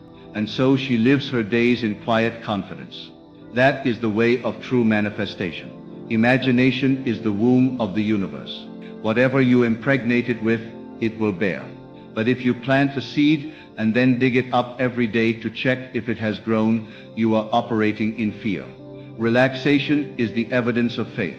When you truly believe it is done, you stop questioning. You stop looking. You rest. And yet, some will say, but nothing has changed. And I say everything has changed. Because you have changed. And the world cannot help but reflect that change. Do not concern yourself with the time lag. It is only the echo catching up to your vibration. If you persist in the feeling, in the assumption, in the knowing, it must come. It is law. And the law does not fail. Remember this, everything comes from within. There is no one to change but self. If you would change your world, you must first change your concept of self. But how do you change it? Not by force, but by assumption. If you desire to be loved, assume you are already adored. If you desire to be successful, assume the feeling of triumph. Relax into that feeling. Let it soak into your bones, and then walk as though it were already true. You are not becoming anything, you are awakening to what already is. The state exists, the wealth exists, the love exists, the health exists, but you cannot receive it if you are tense, worried, striving. You must become still enough to hear it. You must become soft enough to receive it. The hand clenched in effort cannot hold the gift. Only the open palm of trust can. People believe they must earn their desires. But your desires are not rewards. They are revelations. They are signs of what is already yours. The moment you desire a thing, it exists. Your job is to claim it. And how do you claim it? By feeling it, by imagining it, by relaxing into it so completely that you forget it was ever a desire. It becomes your natural state. That is what I mean when I say, relax and let the universe manifest anything for you. The universe is not something apart from you. It is your deeper self. It is the infinite intelligence that moves through you. When you rest in faith, you open the gates. When you rest in the assumption of the wish fulfilled, you invite all of heaven to flood your life. But I must warn you, this path is not for the impatient. It is not for the frantic. It is for the one who dares to believe in the invisible, the one who chooses inner stillness over outer noise, the one who walks by faith, not by sight. That is the one who receives. Let others race and chase. Let others fight and fear. But you be still. Close your eyes and assume the feeling of the wish fulfilled. Let the senses fall away. Let the noise of the world dim. In that stillness imagine. In that silence feel. In that peace receive. The universe is not a machine. It is a mirror. It does not respond to effort. It responds to identity. Who you are being in your imagination is what determines what you experience in your world. If you assume lack, you will see lack. If you assume abundance, abundance will flow. But to assume, you must relax. You must withdraw attention from what is and give it to what will be. And so I invite you to do the most powerful thing you can do. Nothing. That is, do nothing from a state of fear. Do nothing from a state of striving. Do only what flows naturally from your assumption. Rest in the end. Live in the end. Let the end live in you. If you truly knew that it was done, how would you feel? How would you walk? How would you speak? Be that now. Don't wait for the manifestation to give you permission to feel it. Feel it first, and the manifestation must follow. This is the law. The inner state creates the outer fact, and your inner state is entirely your domain. So breathe deeply. Relax your mind. Drop the story of how hard it's been. Drop the belief that it's complicated. It is not complicated. It is simple. Assume the state. Dwell in it. Let the outer world do what it must. If you persist inwardly, all will bend to your vision. The universe knows the way. You do not have to chart the path. You only need to claim the destination. The bridge of incidents will form. The people will appear. The circumstances will align, and you will be astonished by the elegance of it all. But first, you must stop trying. You must stop pushing. You must stop doubting. You must learn the sacred art of relaxation, the holy power of faith. The world has taught you to strive. I am teaching you to surrender. The world has taught you to work. I am showing you how to rest in assumption. This is not laziness. This is wisdom. It takes great strength to be still in the face of appearances, great courage to choose belief over facts, great boldness to live from the invisible. But that is the path of the master. That is the way of the manifester. So let the world say what it will. Let the facts do what they must. You have seen the truth. You have felt the end. You have rested in the promise. Now walk in that peace. Walk in that power. And let the universe reveal to you the wonders prepared for those who believe. Everything is already yours. And all you must do to receive it is relax. There is an ease that comes to those who truly know. It is not the ease of passivity, but the ease of alignment. The one who knows that their imagination is the only creative force in the universe need not worry. They need not look for signs. They become the sign. Their very state of being radiates the assumption of the wish fulfilled. And the universe cannot help but reflect it. It is not arrogance. It is certainty. The certainty that comes from knowing that the power that creates worlds lives in you, moves through you, and responds to your every inner word. You do not manifest with your hands. You manifest with your mind. The outer world is a canvas, and your imagination is the brush. But if your hand is trembling from anxiety, the image will be chaotic. When you relax, when your mind is calm, when your heart is steady, the picture becomes clear. The vibration becomes pure. And pure vibrations draw precise results. You cannot fake this. You cannot pretend to be at peace while clinging to worry. You must become peace. You must rest in the knowing that it is done, even when all appearances scream otherwise. This is the great test, not to fight what is, but to ignore it completely, and live from the state of what is becoming. To say with full conviction, this is not who I am. I have already moved. I am already there. And to act accordingly. What does it mean to act accordingly? Not frantic effort. Not hustling to make it happen. No, the action that flows from assumption is effortless, joyful, inevitable. It is the kind of movement that arises naturally, like water following a stream. You are not pushing the water. You are letting gravity do the work. And the gravity of assumption is irresistible. It draws all things to itself with quiet power. Your role is to stay in the state, to feel it again and again, to return to it when the world distracts you. When doubts whisper and fears knock at your door, return to the state. Do not entertain the doubt. Do not argue with the fear. Simply return. Close your eyes and feel the end. Feel it as if it were more real than the chair beneath you, the room around you. Saturate yourself with the feeling of fulfillment, until the world outside becomes irrelevant. This is not about ignoring responsibilities. It is about fulfilling them from a higher place. It is about moving through the world as one who already is, not one who is trying to become. There is a difference, and it is vast. One is striving. The other is knowing. One is desperate. The other is assured. And that assurance is what relaxes the body, calms the mind, aligns the heart. The more you practice this stillness, the more magnetic you become. You will find people drawn to you, opportunities unfolding effortlessly, coincidences stacking in your favor. But they are not coincidences. They are reflections, shadows of your inner light, signs of your dominion over the unseen. You will no longer wonder if it works. You will know it works because you are it working. Then you will stop chasing altogether. You will stop needing things to prove to you that you are powerful. You will walk quietly, calmly through your days, with a smile that no one can explain, because you will have touched the secret. You will have felt the truth, that your imagination is God, that your inner world is law, that the only thing required of you is to relax and allow the seed to grow. Yet the mind will still try to pull you out. It will say, what if it doesn't work this time? It will scream, look at what's happening. But you must become deaf to that voice. You must say, I know who I am. And you must say it not with your lips, but with your feeling, with your posture, with the way you breathe, with the way you choose not to react. Every reaction is a seed. Every assumption is a cause. If you react with fear, you plant more of what you do not want. If you relax into confidence, you plant the tree of your desire. And that tree will grow not by watching it, not by worrying about it, but by trusting the process.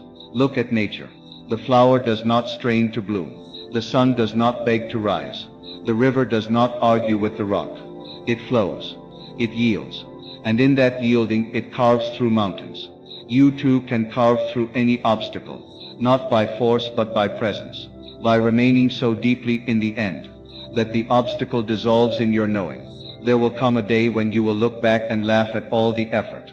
You will see how hard you tried, how much you struggled, and how unnecessary it was. You will see that all you ever needed to do was rest in the end. The moment you assumed it, and believed it, the wheels began to turn. All the rest was just noise. You are not here to earn your worth. You are here to remember it. You are not here to make things happen. You are here to allow them to unfold. Manifestation is not a job. It is a dance.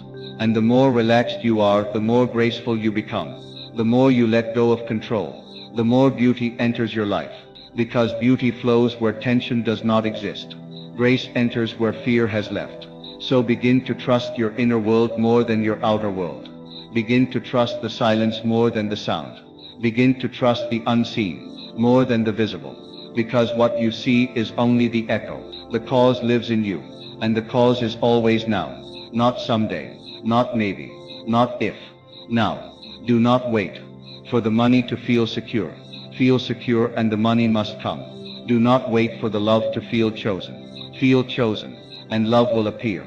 Do not wait for the healing to feel whole. Feel whole and your body will obey. You are not responding to life. Life is responding to you.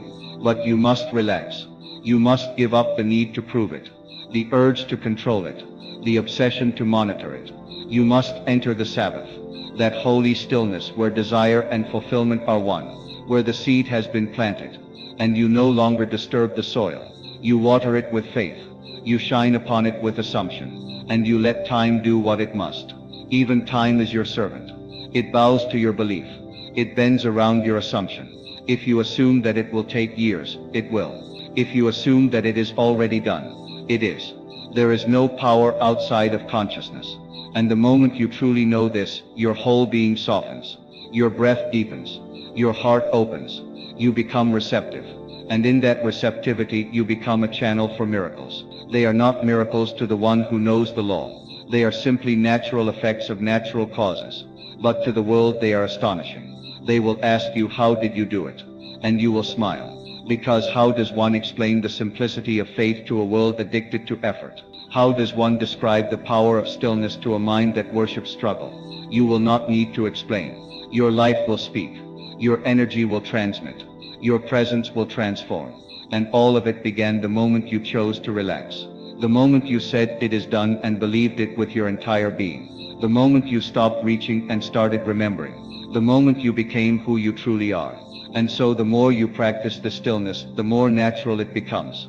At first the mind will resist. It will scream for action, demand proof, beg for signs. But you must not indulge it. You must stand firm in the invisible. This is the discipline, not of doing but of being. To stay loyal to the unseen reality, even when the five senses report contradiction. That is the essence of faith. And faith is the only currency in the realm of creation. You will begin to see that everything around you is merely the echo of who you were being days ago, weeks ago. The manifestation is never immediate, because the world must reorganize itself according to your assumption. But rest assured, It is always in motion. Even when it seems nothing is happening, the law is at work. The bridge of incidents is unfolding in ways you cannot yet perceive, and your only role is to not disturb the process with doubt. Keep planting, keep assuming, keep feeling, and most of all, keep relaxing. The more relaxed you are, the more receptive you become. Receptivity is the forgotten art in a world obsessed with productivity. Yet nothing can flow into a clenched hand. Nothing can bloom in soil that is constantly being dug up. Receptivity means you have made room. You have cleared the space for the new by releasing the old beliefs, old doubts, old ways of being. And in their place you have allowed stillness to reign. That stillness is not emptiness. It is fullness. It is pregnant with potential. When you walk through life with the awareness that it is already done, the universe bends to your command without you ever needing to raise your voice. You speak inwardly with assurance, not desperation. You visualize not to force an outcome but to enjoy it, to savor it, to familiarize your senses with what you already possess in imagination. The outer world becomes secondary, almost unimportant, because you are no longer reacting to it. You are creating from a place far deeper than the visible. Even your breath changes when you understand this. It becomes deeper, smoother. You find yourself walking slower, not because you are lazy, but because you are no longer in a hurry. You have exited the frantic chase and entered the divine current. The current that carries you exactly where you are meant to be, not through struggle but through harmony. And in that harmony, life becomes effortless. The right people arrive. The right moments unfold. Synchronicity becomes your language. People will marvel at your life. They will ask what you're doing differently. They will wonder how things just seem to work out for you.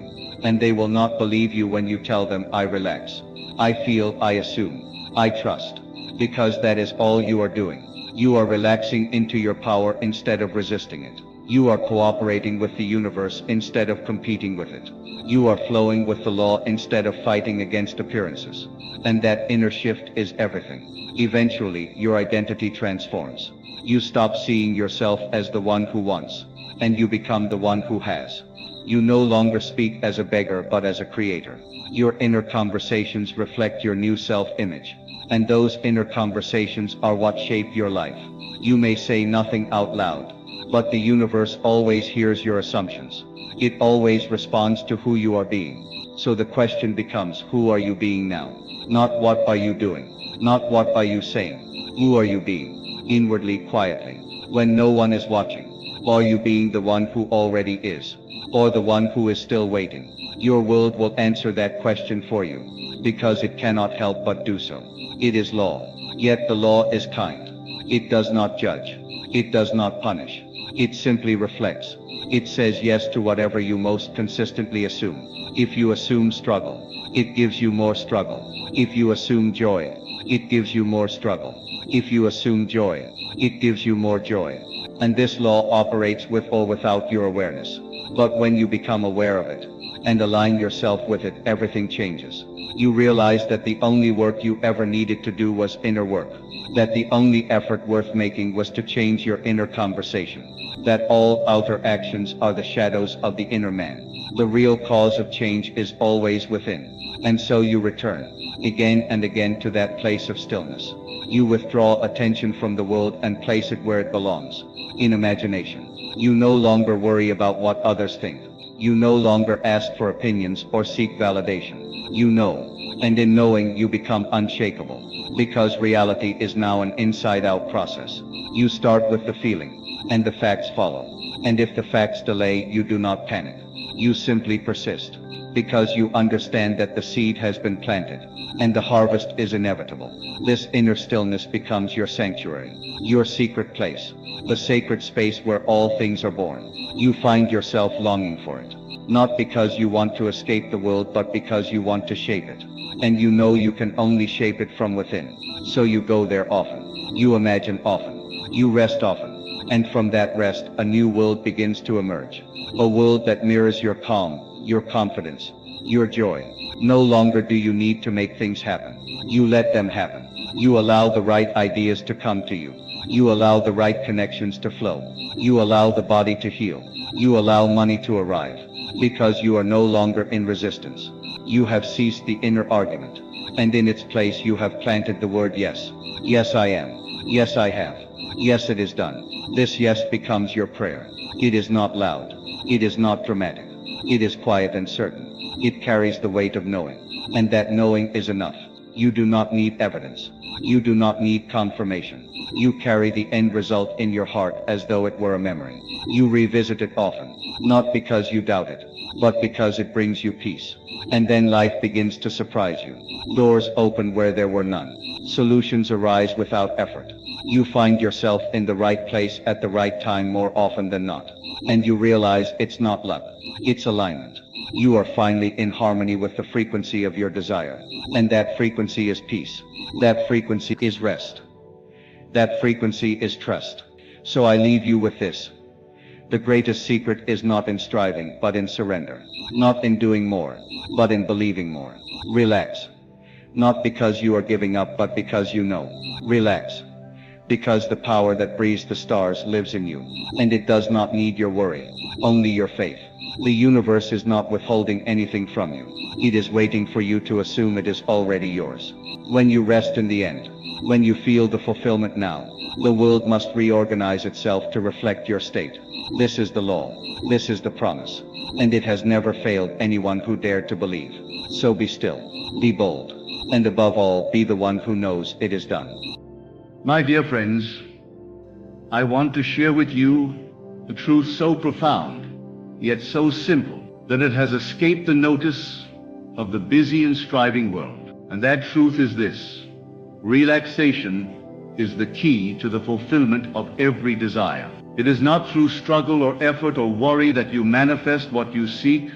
It is through the serene assumption of the wish fulfilled. It is in stillness, not striving, that the creative power of your own wonderful human imagination goes to work. You do not need to fight for what is already yours. You only need to assume in quiet confidence that it is already done. And in that calm knowing, in that relaxed assurance, the bridge of incidents begins to form. It is not your work to create the bridge. Your work is to rest in the end. And this rest, this inner Sabbath, is the state of relaxed faith that all things are working together for your good.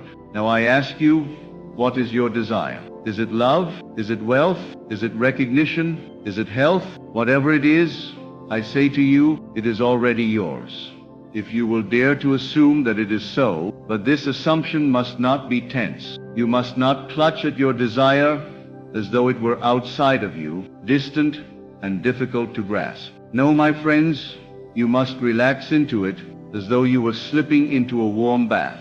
You must feel its reality inwardly and allow the feeling to possess you. There is a secret place within you, the silence of your own being, where all creation begins. In that silence you are one with the infinite, and in that stillness the seed of your assumption is planted. But if you are restless, anxious, or striving, the soil of the mind is agitated, and the seed cannot take root. Only in the calm, relaxed acceptance of your desire as a present fact can it grow into form. You have been told, be still and know that I am God. What does this mean? It means that in stillness, in relaxation, you come into alignment with your creative power. You no longer seek outwardly, for you have found the treasure within. You are no longer tossed about by appearances, for you know the truth of your inner state. You are no longer subject to the opinions of the world, for you have assumed your wish fulfilled, and in that assumption you rest. Now do not confuse relaxation with passivity. It is not laziness. It is alert stillness. It is receptive confidence. It is not the sleep of forgetfulness, but the sleep of fulfilled desire. You close your eyes not to escape, but to see more clearly. You turn inward, not to avoid life, but to create it deliberately. And from this sacred place within, you imagine not what could be, but what already is. Imagine now that your desire is fulfilled. How do you feel? What is your inner state? Let that feeling rise in you. Do not force it. Simply allow it. Let it gently saturate your mind and body like a fragrance. Rest in that mood. Clothe yourself in the atmosphere of your wish fulfilled, and then let it go. Do not strain to hold the image. Simply trust that the imaginal act was planted in the fertile soil of your relaxed awareness. The world is a mirror, my friends. It reflects not what you say, but what you feel. Not what you want, but what you assume. If you go about your day tense, anxious, or desperate for results, then you are declaring, I do not have what I desire, and the mirror will echo back that state. But if you walk in ease, with a light heart and a quiet confidence, then you are saying, it is already mine, and the world will conform to that assumption. We must learn to trust the invisible more than the visible, for the visible is only the outpicturing of an earlier state. If you want to change the world around you, you must first change the state within you, and the state that brings forth miracles is one of relaxed certainty. You do not need to convince the universe. You only need to convince yourself, and even that, not with argument or logic, but with feeling. Do you remember a time when something you desired came to you effortlessly? Perhaps you were not even thinking about it. You were relaxed, and in that state of non-resistance, it flowed to you. That is the secret. Not to strive, but to dwell in the end with ease. Not to beg, but to accept. Not to chase, but to receive. I once knew a man who desired success in his business. He worked day and night, he read every book, attended every seminar, and pushed himself to exhaustion. And yet the results eluded him. He came to me in frustration and said, "What am I doing wrong?" I told him, "You are trying too hard. You are pushing against the current. Relax, assume the feeling of success, and then rest in that feeling." At first he resisted. He said, "But won't I lose momentum? Won't I fall behind?" I said, "What you call momentum is tension, and tension repels. What you need is flow, and flow begins in relaxation." So he agreed to try. Each night, he would lie in bed and imagine that his business was thriving. He did not force the images. He simply felt the ease of it, the joy of success, and let that feeling lull him to sleep. Within weeks, opportunities began to appear. Connections were made, clients multiplied, and it all came not through struggle, but through alignment. Your subconscious mind does not respond to pressure, it responds to impression, and impression is made most deeply when the mind is relaxed. That is why the moments before sleep are so powerful. In that drowsy state, the walls of resistance fall, and your assumptions are received by the subconscious without opposition. That is the time to impress upon it your desire, not as a future hope, but as a present fact. You are the operant power, and you operate through assumption. But assumption must not be mechanical.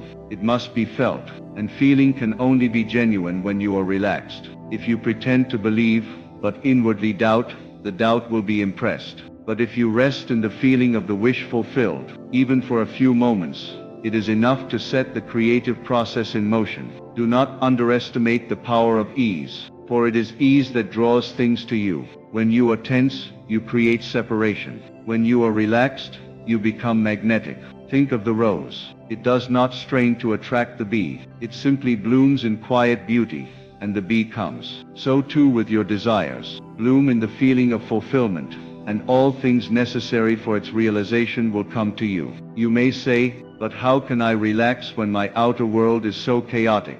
And I say to you, the outer world is but a shadow. It has no power of its own. It only reflects your inner state. Therefore, if you would change it, you must turn away from it, not in denial, but in transcendence. You must enter the silence, and in that sacred stillness, assume a new reality. And in time the outer will match the inner. I do not speak of fantasy. I speak of law. The law of consciousness is always at work.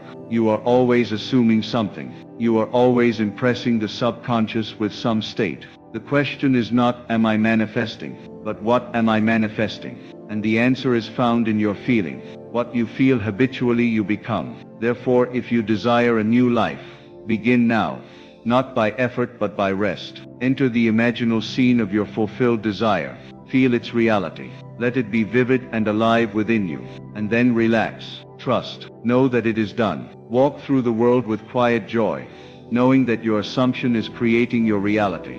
And when doubt arises as it may, Do not fight it. Simply return to the feeling. Return to the end. Return to rest. Some of you have been striving for years. You have tried technique after technique, and still you wonder why nothing changes. I tell you it is because you have not yet learned to relax. You are planting seeds, but digging them up each day with worry.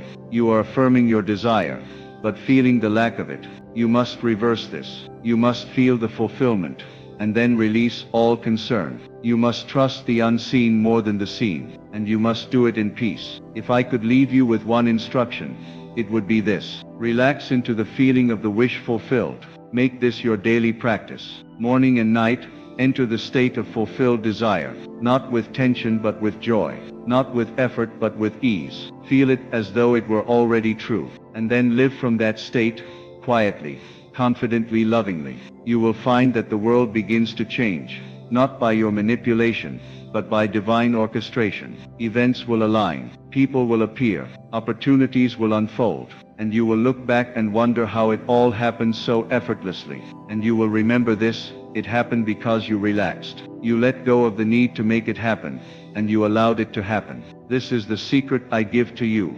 Not hidden in complexity, but in simplicity. Not buried in effort, but revealed in stillness. You are the creator, my friends. But you create not through force, but through assumption. And assumption blossoms best in relaxation. So tonight, as you lie down to sleep, do not replay the worries of the day. Instead, close your eyes and enter the scene of your fulfilled desire. Hear the words that would be spoken if it were true.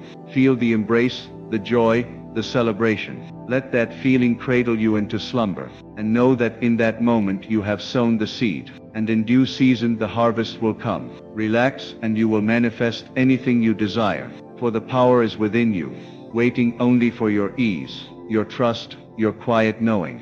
Be still, and know that you are the creator. So I say to you again, practice this art daily, not as a duty, but as a delight. The more you relax into the feeling of the wish fulfilled, the more natural it becomes, and as it becomes natural, it becomes real. The subconscious is no respecter of effort. It responds to naturalness. That which feels natural to you will manifest, because it has already been accepted as true. That is why a relaxed imagination is infinitely more powerful than a tense will. Consider how you breathe when you are at peace. There is no strain. There is no grasping for air. It flows in and out, rhythmically, effortlessly. That is the same rhythm with which your desires must be received. Inhale the feeling of fulfillment. Exhale the worry. Inhale the certainty. Exhale the doubt. Your breath can become your anchor into the unseen. As you relax into each moment, you are tuning your frequency to that which you seek. Everything you desire exists now, in a dimension just beyond your physical senses. It is not far from you. It is not separate from you. It is within you, waiting for you to consent to its reality. But consent does not come through force. It comes through surrender. And surrender is not giving up.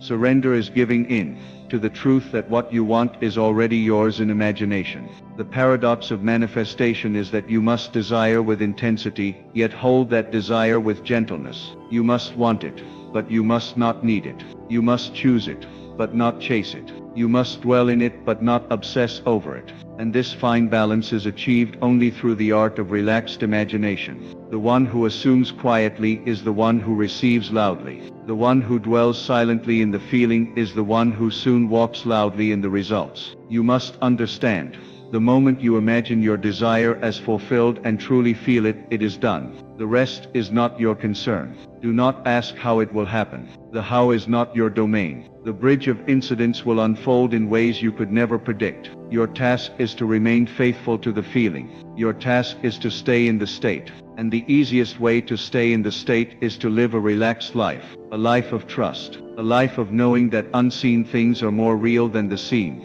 because the seen is born from the unseen. Let me tell you something that will liberate you. The thing you want does not exist out there. It exists in you.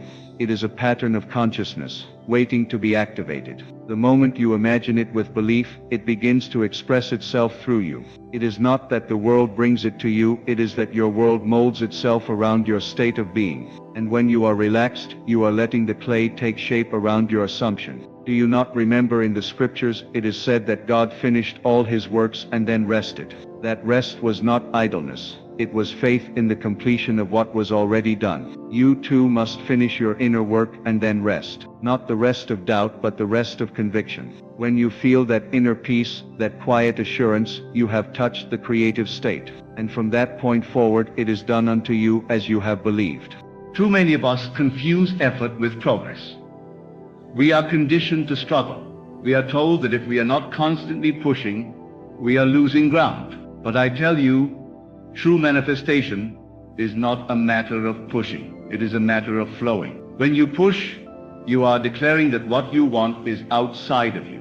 When you flow, you are embodying that it is already within you. That inner shift is the whole game. That shift happens best in rest. Every time you assume something to be true and then rest in that assumption without doubt or contradiction, you are moving mountains. You may not see it immediately with your eyes, but the inner motion is already underway. People will be moved. Circumstances will change. Paths will clear. But you must not be like the man who plants a seed and then digs it up each morning to see if it is growing. Let the seed grow. Let it be. Your imagination is divine. It is God in action. And when you relax and let the imaginal act imprint upon your subconscious, you are doing the very thing the ancients called creation. This is the great mystery of the ages, that man is one with the Creator, and he creates through assumption. And assumption must feel natural to be effective. And what feels more natural than a relaxed state?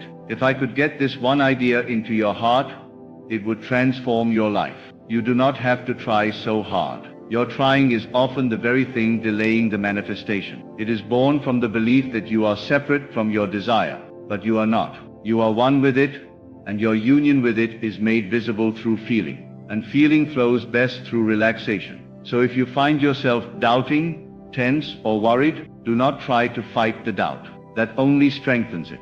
Instead, pause, breathe, return to your center. Ask yourself, what would I feel right now if it were already done? Then go there, gently. Rest there quietly. That state is your home. That state is your power.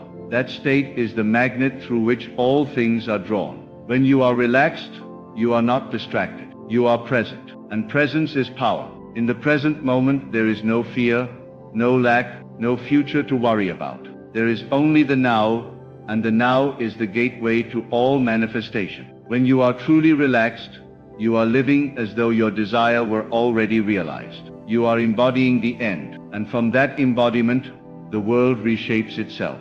I speak from experience, not theory. I have seen people who spent years striving only to receive their heart's desire the moment they gave up the struggle and relaxed. I have seen health restored, wealth gained, relationships mended, not through endless effort, but through inner stillness, through the gentle act of assuming and relaxing. So I ask you to remember this always. You do not attract what you want, you attract what you are. And who you are is determined by your state. If your state is one of ease, of trust, of joyful expectation, then all that corresponds to that state must come. It is law, it is the law of assumption. It is the law of consciousness. You must make peace with the fact that manifestation is not a doing, it is a being. The doing follows the being. The actions you take will naturally emerge from the state you occupy. But first, be still. First, enter the feeling. First, assume and relax. Then act, not out of fear or haste, but out of inner knowing. The relaxed state is not idle, it is fertile. Now even as you hear my words, perhaps you are beginning to feel a shift, a letting go, a softening. That is the beginning of alignment. Let it deepen. Let your breath slow. Let your shoulders drop, and with each exhale, let go of the belief that you must earn or fight for what is already yours in imagination. Let me repeat, it is already yours. There is nothing to get. There is only something to allow. And allowing is always done in a relaxed state. You cannot allow while resisting. You cannot receive while bracing. You must open. You must surrender. Not in defeat, but in assurance. What would your life look like if you trusted this completely? What kind of ease would you move with? If you knew beyond doubt that all you desired was flowing to you. Can you feel the relief in that? That very relief is your access point. That is the state to dwell in. You do not need to maintain this state 24 hours a day. Even a few moments of relaxed assumption, fully felt, can shift the tide of your life. You will return to doubt at times, and that is okay. When you do not scold yourself. Simply return. Return to the state. Return to the scene. Return to the feeling. It is always available. You carry the creative power within you always. Let the world chase and strive and hustle. Let them be frantic. Let them believe that only through effort comes reward. But you, my friend, you know a deeper secret. You know that the universe responds to your inner state.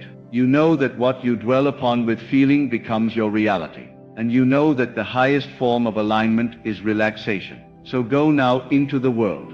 Not to get, but to express. Not to struggle, but to allow. Be the one who assumes with joy and walks with calm certainty. Be the one who rests, and therefore receives. Be the one who lives in the end. Now, as you continue to dwell in this state of inner poise, you will find yourself becoming increasingly sensitive to the subtle shifts of your imagination. You will notice how your body responds to the tones of inner conviction. You'll begin to feel when something is real to you, not because you see it in the outer world, but because you sense it as done within. This inner sensitivity, cultivated through relaxation, is the true compass of manifestation. You will no longer need to ask, when will it come? You will know it is coming because you feel it already as yours, and that is enough. You will also notice in this new state of ease that your desires begin to change, not in content necessarily, but in character. They become lighter, freer, more aligned with joy and less with compensation. You are no longer trying to fix something or escape something. You're no longer imagining from a place of lack or pain, but from fullness. The more you rest in the assumption of fulfillment, the less desperate your desires become, and the more magnetic they are. You are no longer creating from need, you are creating from being. And being is the highest state. There is a stillness that comes over the mind when it truly believes. It does not rush, it does not calculate, it does not panic. It simply knows. You must seek to enter that stillness, to make it your dwelling place. That stillness is not empty. It is full. It is alive. It is the womb of creation. And in that sacred silence, all things are born. But to reach that place, you must let go of the noise. You must turn away from the outer din and enter the inner sanctuary where imagination creates reality. Now hear me. You do not have to earn your manifestation. This is perhaps the most radical idea of all. We have been conditioned to believe that only what is earned has value, that we must prove ourselves worthy. But the law of assumption does not operate on merit. It operates on feeling. It gives according to your belief, not your effort. The moment you believe you are already the person who has what you desire, the law begins to move. It does not wait for a performance. It waits only for a shift in state. This is why the relaxed mind is so potent. It is not trying to prove anything. It is not bargaining with the universe. It is not pleading. It is assuming, quietly, naturally, gently. The relaxed mind says, I am.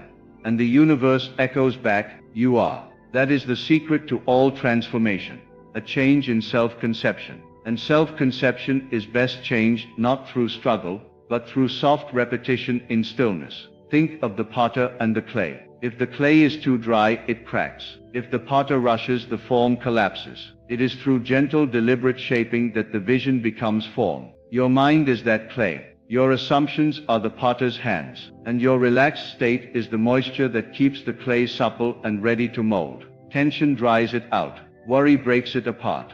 But ease makes it malleable. And in that softness you shape your world. The longer you dwell in the state of the wish fulfilled, the more the world begins to organize itself to mirror that state. And this dwelling must become your home. Not a place you visit occasionally, but where you live mentally. The outer world may still appear unchanged, but that is only because the picture is still developing. Do not snatch the film from the camera too soon. Do not run from the process. Wait in faith. Wait in peace. Wait in inner knowing. Your relaxed assumption is not in vain. It is the seed of the miracle. I know some of you still feel doubt. That is understandable. We have been taught all our lives that effort equals success. But I am telling you now, in this work, the work of manifestation, effort is often the enemy. It introduces friction. It signals unbelief.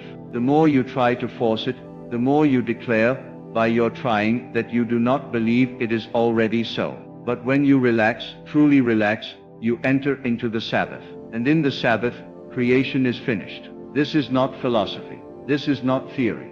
This is law. And it is a law that has been proven through time by those willing to trust it. The ancients knew this. They practiced it under different names and rituals, but the core was always the same. Quiet the mind, feel the desired state, and surrender to it. That is the essence of all effective prayer. Not petition, but assumption with rest. And so, as you go about your daily life, practice catching yourself.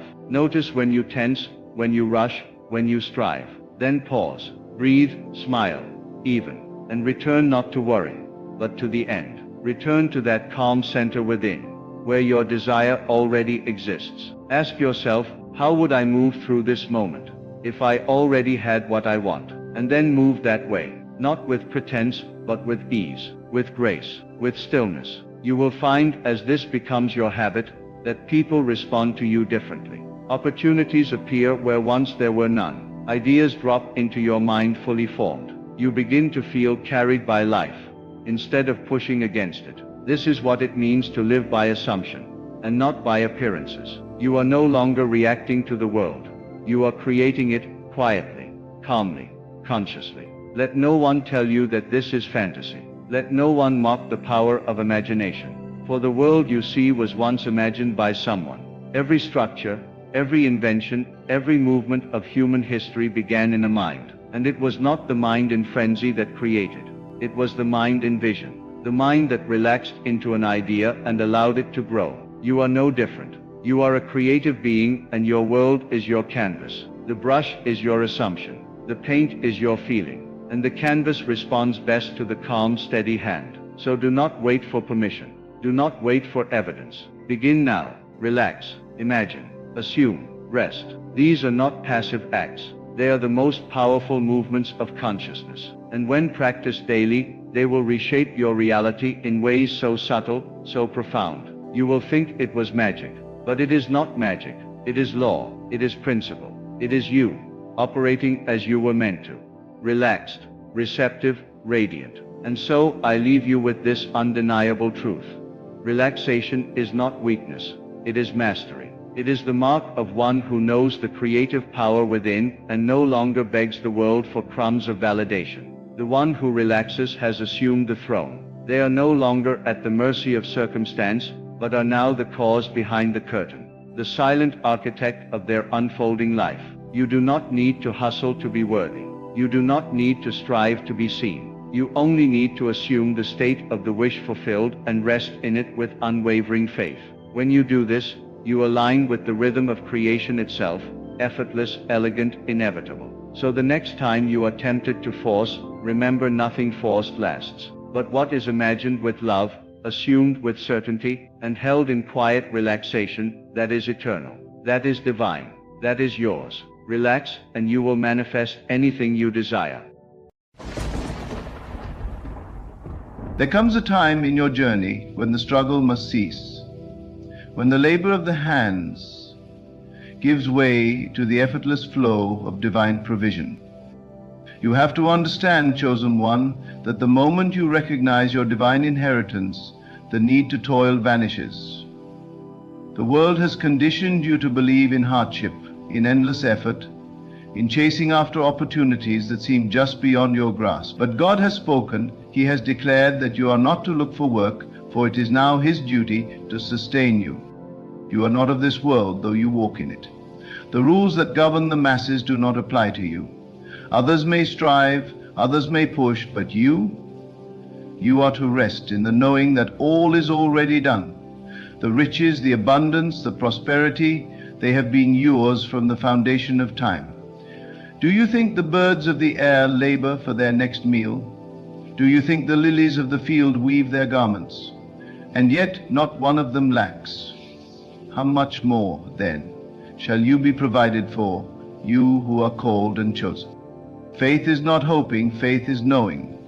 When God speaks, His word does not return void. If he has said that from now on it is his duty to provide, then it is done. But you must align yourself with this truth. You must cease from worry, cease from doubt, cease from trying to manipulate the physical world to bring about what has already been decreed in the unseen. You are not to work in the way the world understands work. You are to walk in faith. Act as if the riches are already yours. Move as one who lacks nothing. Your mind is the soil in which the riches of God take root. Think only upon abundance. Do not entertain thoughts of lack, for what you focus upon expands. If you seek, you are affirming that you do not have. But if you know, if you stand firm in the conviction that everything you need is already in your possession, then it must reveal itself. This is the law of the divine. What you assume to be true hardens into fact. So assume now, in this very moment, that your riches are secure, that your path is laid with gold, that your hands need only be lifted in praise, not in toil. Others will question you. They will say, how can this be? How can one receive without striving? But they do not understand the ways of God. They do not know that the kingdom is already within. They chase after things, not realizing that the very act of chasing pushes their desires further away. But you, chosen one, have been given a gift, a knowing beyond human understanding. You do not look for work is unnecessary where provision is certain. You do not seek, for you already have. And as you walk in this truth, the world must bow before you. Opportunities will seek you, wealth will flow to you, doors will open without effort. God has spoken. He has commanded that from this day forward, your path is one of ease, your hands are blessed without labor, your name is written in the halls of abundance. Believe, and it is done. Stand firm, and it is yours. You are the vessel through which divine riches manifest, and nothing can take that away. There is a shift happening, a divine unfolding that no man can interrupt. You have spent years believing that effort is the key to success, that the harder you work, the more you will receive. But God has spoken. He has removed the weight from your shoulders. He has commanded you to stop searching, to stop striving, to stop chasing after that which is already yours. From now on, it is not your duty to seek provision. It is His. The riches of the kingdom are not earned through labor, but through faith. You must understand that the moment you recognize your divine status, the need for toil disappears. The world will tell you that nothing comes without struggle, that without sacrifice there can be no reward. But what is sacrifice to the one who already possesses all things? What is struggle to the one who has been anointed to receive effortlessly? If God has said, do not look for work, then why do you still search? Why do you still doubt? Do you not see that the very act of seeking implies lack? The moment you stop seeking, you affirm that you already have. When a child asks his father for bread, does he worry about how it will come? Does he pace the room, fearing that his request will be ignored? No. He asks and he rests, knowing that his father will provide. If earthly fathers give freely to their children, how much more will your heavenly Father provide for you? But you must believe. You must stop acting as though you are in need. Stop speaking as though you lack. Every word you speak shapes your reality. Every thought you think either affirms your divine inheritance or delays its manifestation. There is no more waiting. The riches are here, the abundance is now. You do not need to prove yourself worthy. You were chosen before the foundation of the world. The wealth of the universe flows to you not because of your labor, but because of your divine identity. You are an heir to an everlasting kingdom. The moment you step into this truth, the world must yield to you. Many will not understand. They will question you, they will doubt you, they will tell you that what you believe is impossible. But they do not know what you know. They have not been called as you have been called. They still live by the laws of the world, where effort equals reward, where struggle is the currency of success. But you are no longer bound by those laws. You operate under the law of faith. You speak, and it is done. You believe, and it manifests. You must carry yourself as one who already possesses all things. Stop speaking as though you are waiting for blessings to come. Walk as though they are already here. The riches are not coming, they have come. The opportunities are not on their way, they have arrived. Every time you look at your life, see it as overflowing with abundance. See yourself as the magnet for divine provision. The more you affirm it, the more it becomes your reality. There is nothing more to do but receive. No more working to earn favor. No more struggling to gain what has already been freely given. You must step into the flow of divine provision and trust that it is done. If God has said He will take care of you, why would you doubt?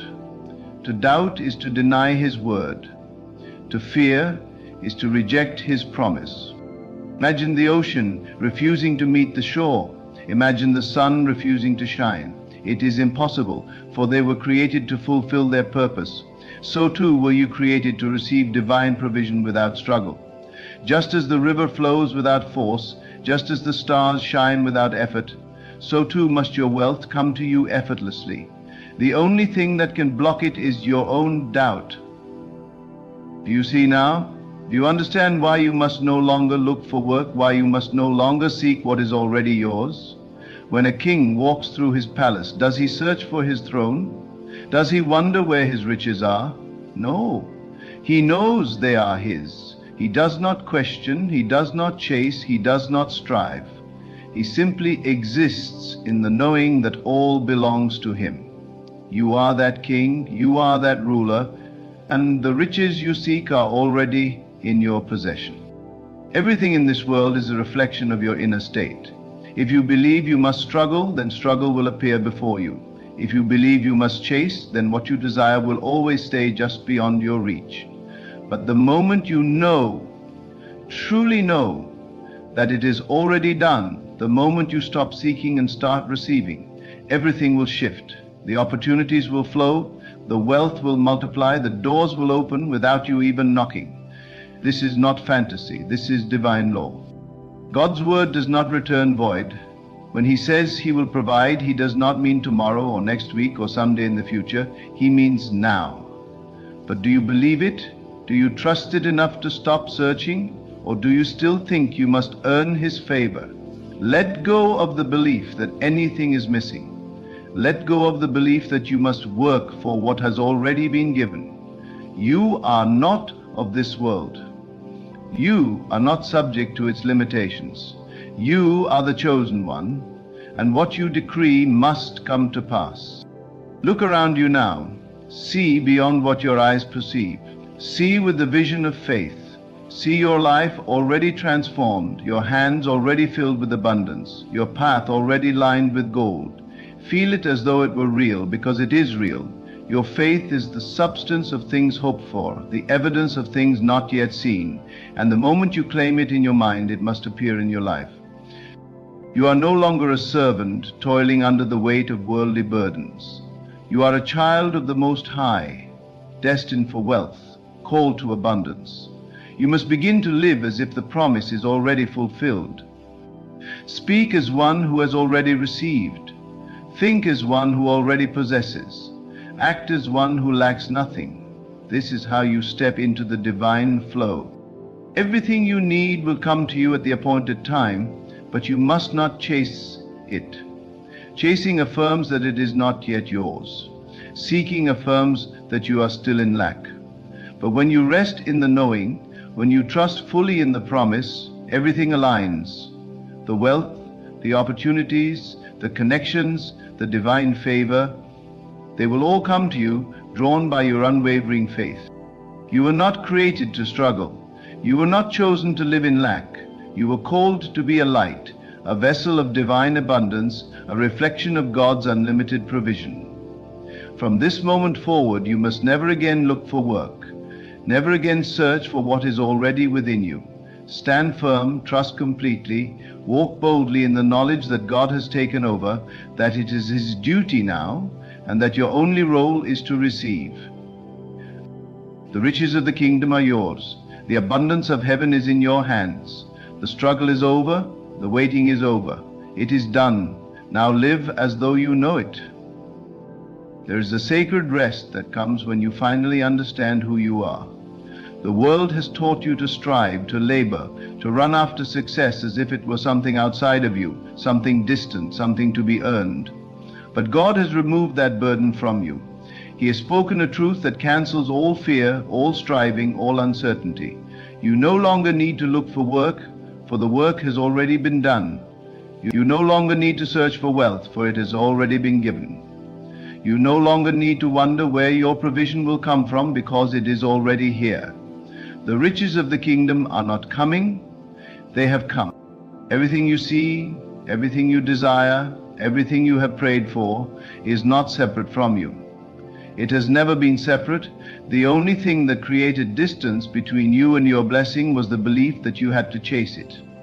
You do not chase what is already yours. You do not look for what is already in your hands. The moment you stop searching, the moment you stop striving, the moment you fully trust that God has already provided, the riches of heaven manifest in your life effortlessly. You must see beyond what your physical eyes show you. Your bank account does not dictate your wealth. Your job does not determine your provision. Your circumstances do not define your reality. You are not meant to live according to what the world says is possible. You are meant to live according to divine truth. And that truth is that you are already provided for. You are already prosperous. You are already in possession of everything you need. But do you believe it? Do you truly know it? Or are you still waiting for evidence? God does not operate according to the logic of man. He does not need you to toil in order to bless you. He does not require struggle in order to release abundance. He speaks, and it is done. The same God who spoke the universe into existence, the same God who commanded light to appear out of darkness, has spoken over your life. He has declared that from now on, it is His duty to provide. Not yours, not the world's, not your employer's, His.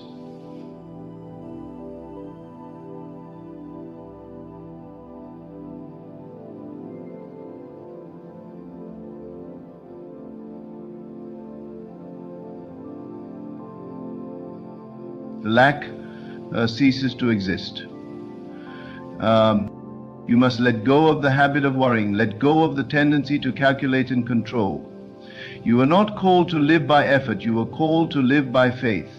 Faith does not need proof. Faith does not need guarantees. Faith does not ask how, does not ask when, does not ask from where. Faith knows. Faith rests. Faith understands that because God has spoken, it is already done. You must step into that knowing. You must refuse to entertain doubt. You must refuse to be moved by appearances. Every time you think you lack, you delay the manifestation of your abundance.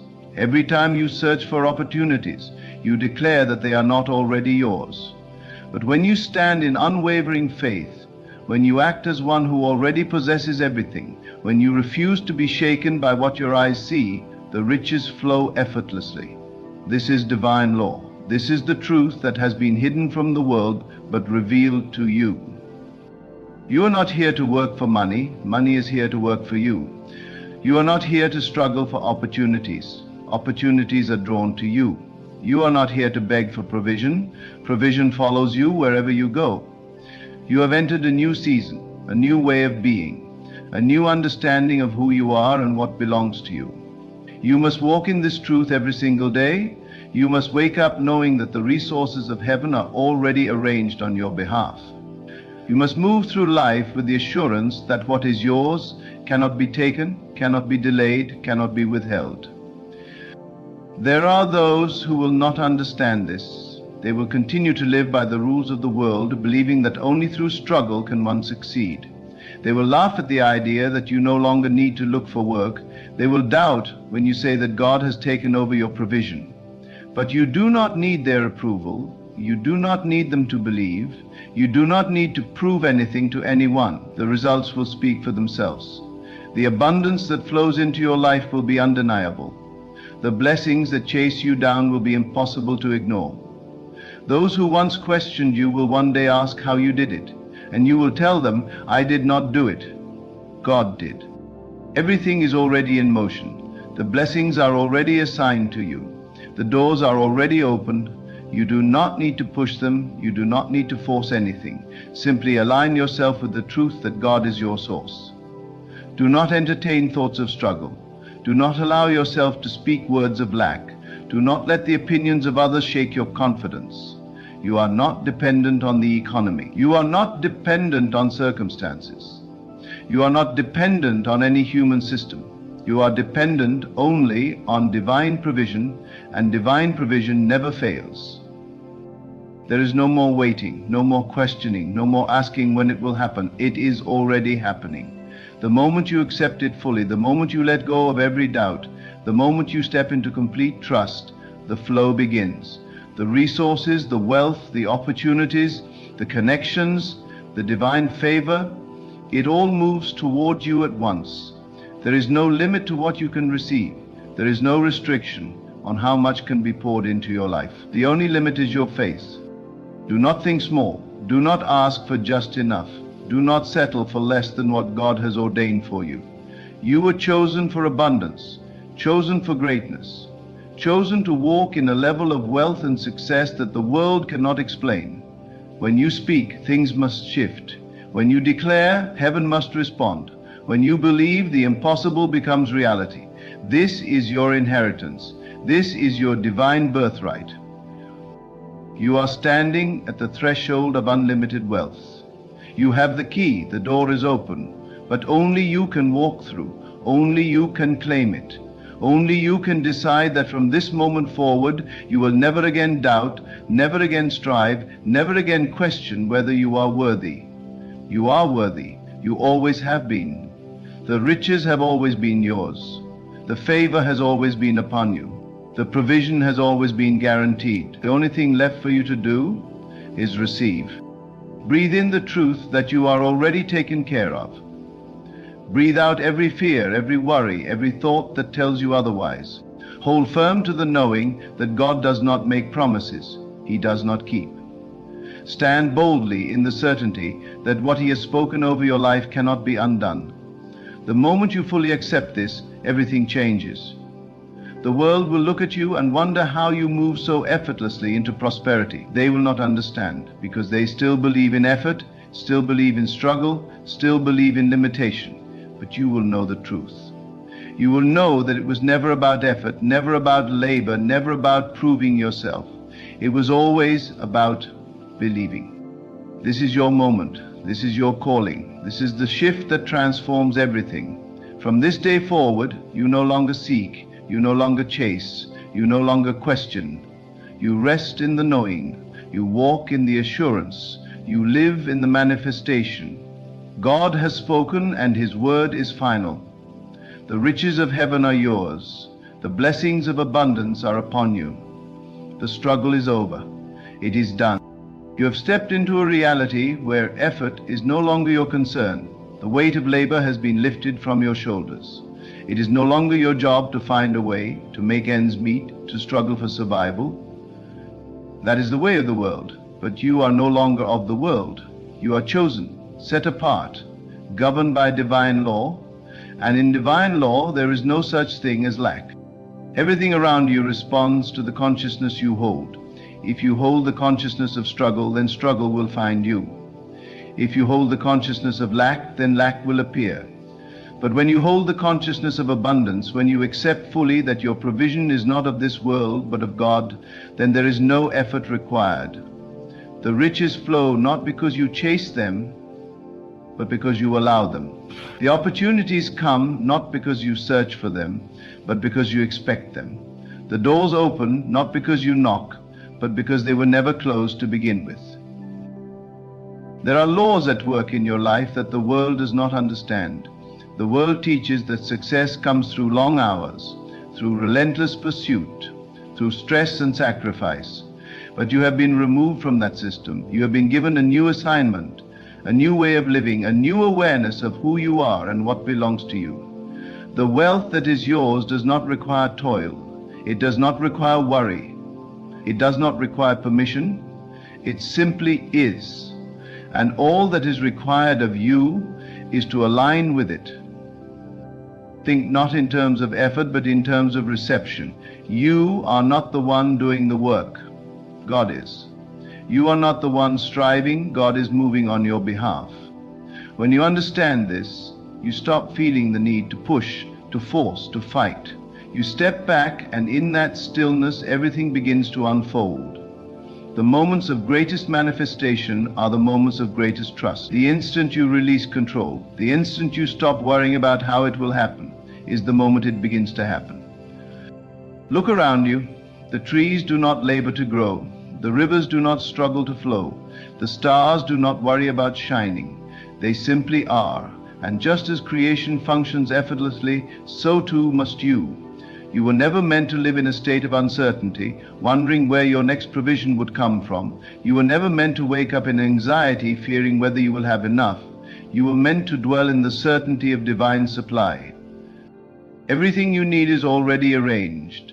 The connections, the opportunities, the resources, they are already aligned in your favor. There is no delay except for the one created by doubt. Doubt is the only thing that can keep you from receiving. It is not the economy, it is not circumstances, it is not the opinions of others. The only thing that has the power to hold back your blessing is the belief that you do not already have it. But the moment you erase that belief, the moment you step fully into trust, the floodgates open. You must walk as if it is already done, speak as if it is already done, move as if every need has already been met. When you do this, the world adjusts to your faith. The invisible takes form. The unseen becomes seen. The impossible becomes reality. You are not waiting for riches. They are waiting for you to claim them. You are not chasing opportunities. They are chasing you, looking for a space where they can land. Look not at your bank account. Look not at your current situation. Look not at what the world tells you is possible. Look only to the truth that God has spoken over you. That truth is unshakable. It does not depend on the market. It does not depend on conditions. It does not depend on logic. It depends only on faith. And faith, when absolute, moves mountains. The time for hesitation is over. The time for questioning is over. You have been given the key. You have been given the authority. You have been given the promise. And that promise is that from this moment forward, you are no longer responsible for making things happen. That is God's duty now. Your only task is to believe without wavering.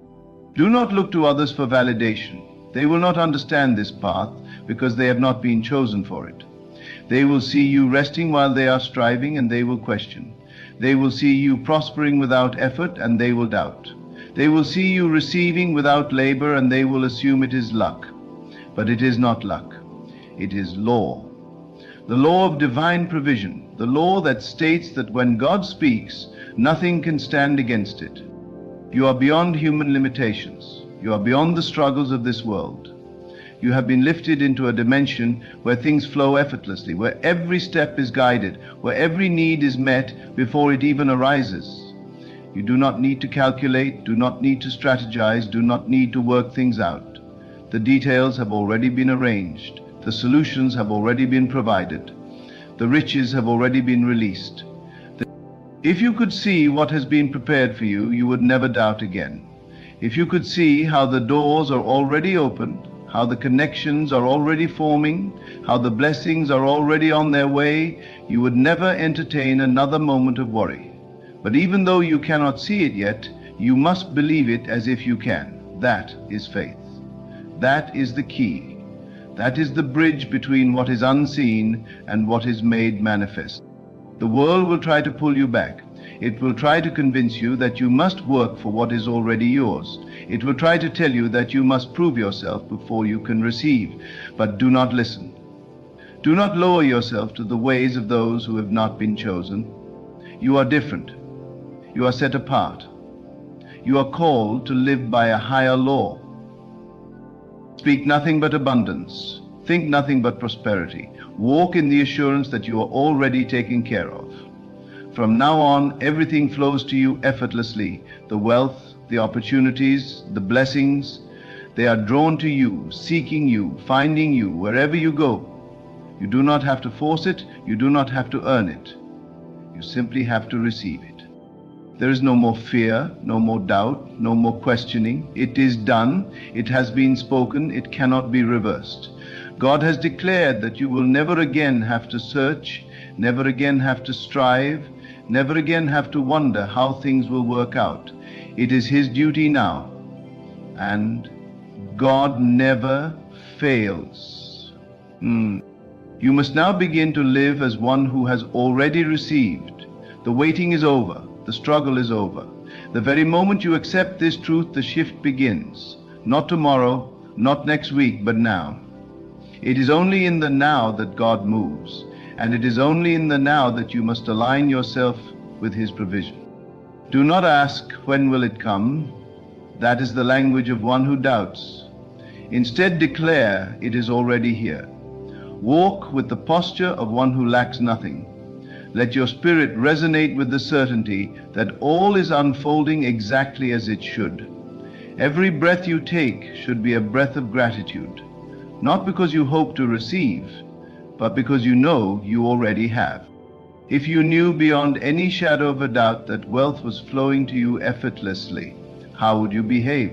Would you still worry about the future? Would you still wake up anxious, questioning what tomorrow holds?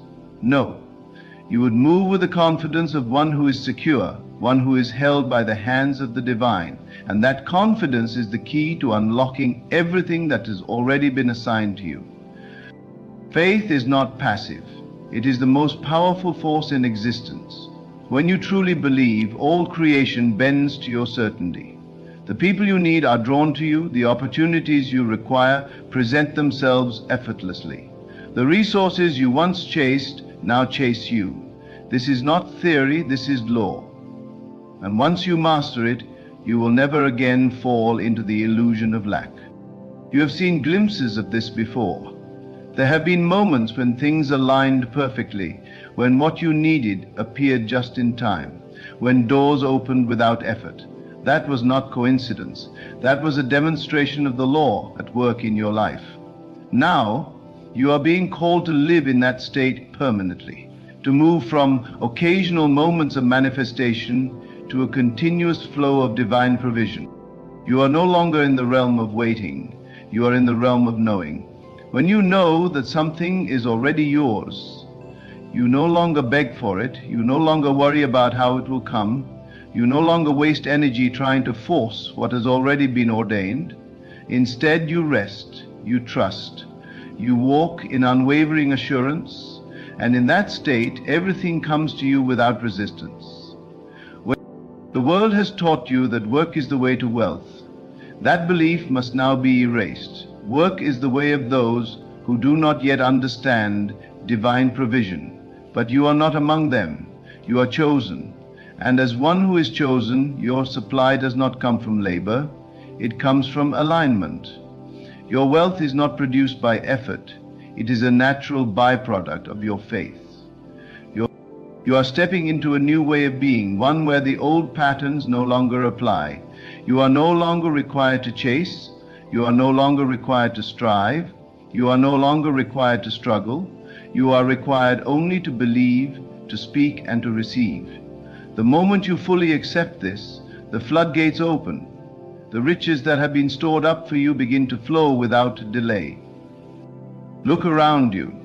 The signs are everywhere. The opportunities have already begun to appear. The resources are already shifting in your favor. What once seemed impossible is now unfolding with ease. Do not hesitate. Do not question. Simply say, yes. Yes to the wealth. Yes to the abundance. Yes to the life that has already been prepared for you. You must remove every lingering doubt from your mind. The doubts whisper that you must do more, that you must prove yourself, that you must struggle a little longer. Silence them. They are remnants of an old way of thinking, a way that no longer applies to you. The moment you let go of doubt completely, the final barriers fall. The full manifestation of what is yours appears. It does not matter what your past looked like. It does not matter what you have been through. It does not matter what the world has told you is possible. The only thing that matters now is the truth that has been spoken over your life. And that truth is that you are chosen, you are set apart, and you are now operating under divine provision. Your role is simple. Stay in a state of gratitude. Move as one who already has everything. Speak only in alignment with abundance. Let your mind dwell only on the certainty of your wealth. The more you do this, the faster everything unfolds. The moment you doubt, you delay. But the moment you believe fully, the reality shifts instantly.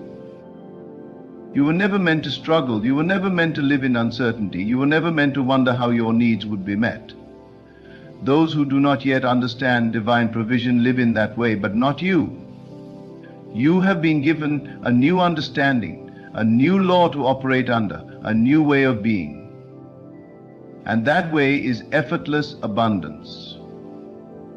From this moment forward, let every word you speak be a declaration of what is already yours. Let every thought be one of certainty. Let every action reflect the truth that you are already wealthy, already provided for, already standing in the fullness of divine supply. There is no more striving, there is no more waiting, there is only receiving. What belongs to you is not just enough, it is overflow. It is more than you can contain. It is riches beyond measure, not for a season, but forever. This is the life you have stepped into. This is the reality that has been waiting for you. Accept it fully, walk in it boldly, and watch as everything you once pursued now pursues you. If you pursue happiness, you have the power. If you pursue heaven, you will then pursue You no longer live under the curse of effort. You no longer wake up with the burden of figuring out how things will come together. That is no longer your concern.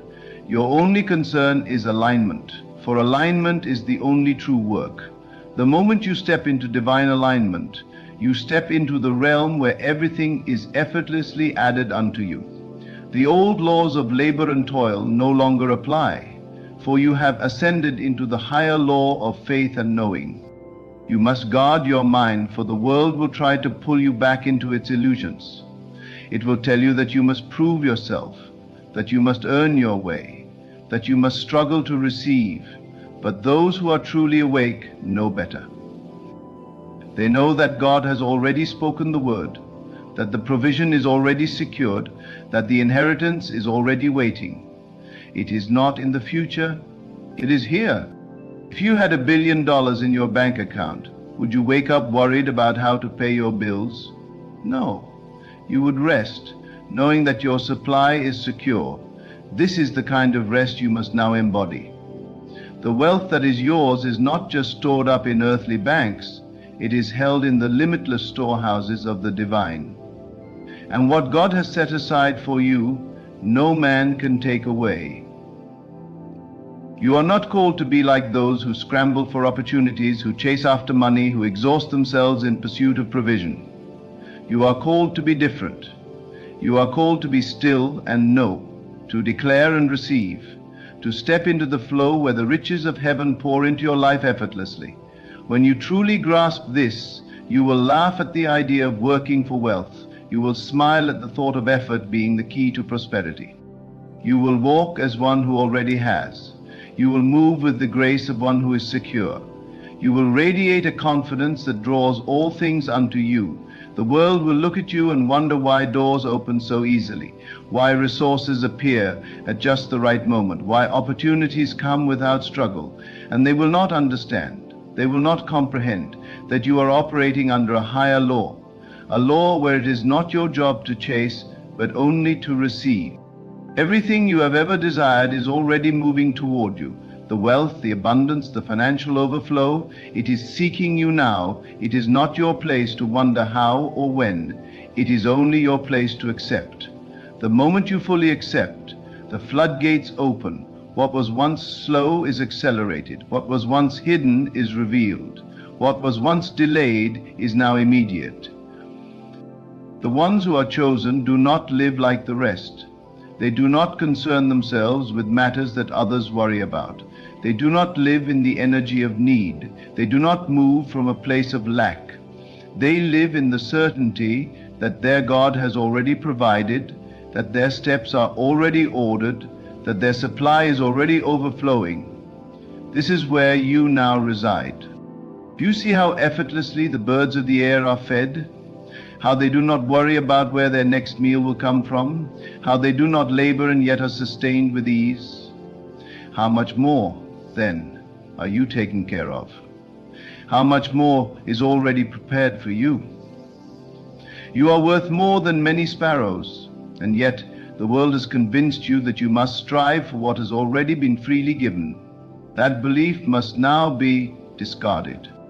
You are not meant to toil for survival. You are meant to reign in abundance. You are not meant to wonder if your needs will be met. You are meant to walk in the confidence that they already are. From this moment, let go of every thought that tells you otherwise. Release every old belief that ties your wealth to effort. Let go of every illusion that tells you you must work to prove yourself. It is already done. There is no force in existence that can stop what has been divinely assigned to you. There is no system, no person, no obstacle that can block the overflow that is now moving in your direction. The moment you align, the moment you believe, the moment you say yes without hesitation, it all begins to flow. It does not come in drops, but in waves. It does not come in small portions, but in excess. You have stepped into a time where you will no longer experience limitation. What once seemed scarce will now be abundant.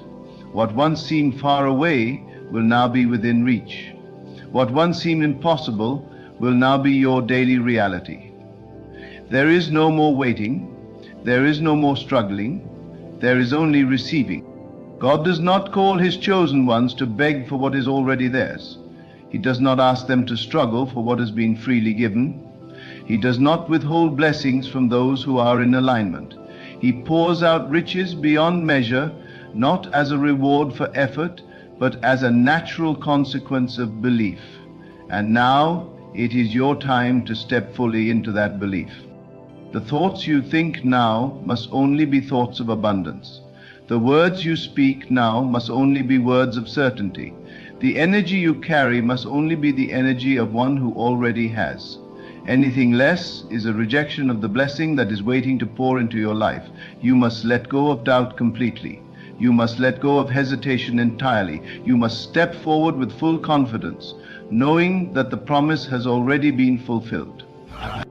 You will begin to see signs immediately. You will notice doors opening without effort. You will see unexpected provision arriving exactly when you need it. You will experience the sensation of being carried, of being sustained, of being supported in a way you have never known before. This is not random. This is not coincidence. This is the law in action. This is the divine promise manifesting before your eyes. From this day forward, you will not look for work, because you will understand that work is not your source. God is your source, and his supply is infinite. You will not chase opportunities, because you will know that opportunities are already assigned to you. You will not struggle for success, because you will embody success itself. You will not seek wealth, because wealth will seek you. The riches that are pouring into your life are not just for a season. They are forever. They are not just temporary blessings. They are an eternal inheritance. And when you finally understand this, when you finally accept this truth fully, your life will transform before your eyes. There is no force that can take away what God has given. There is no power that can stop what is already set in motion. Your only responsibility now is to remain in this knowing, to let your every thought align with abundance, to let your every word declare that you already have, to let your every step be taken in confidence, without hesitation, without fear, without doubt, because the moment you do, you will realize that what you once thought was coming is already here.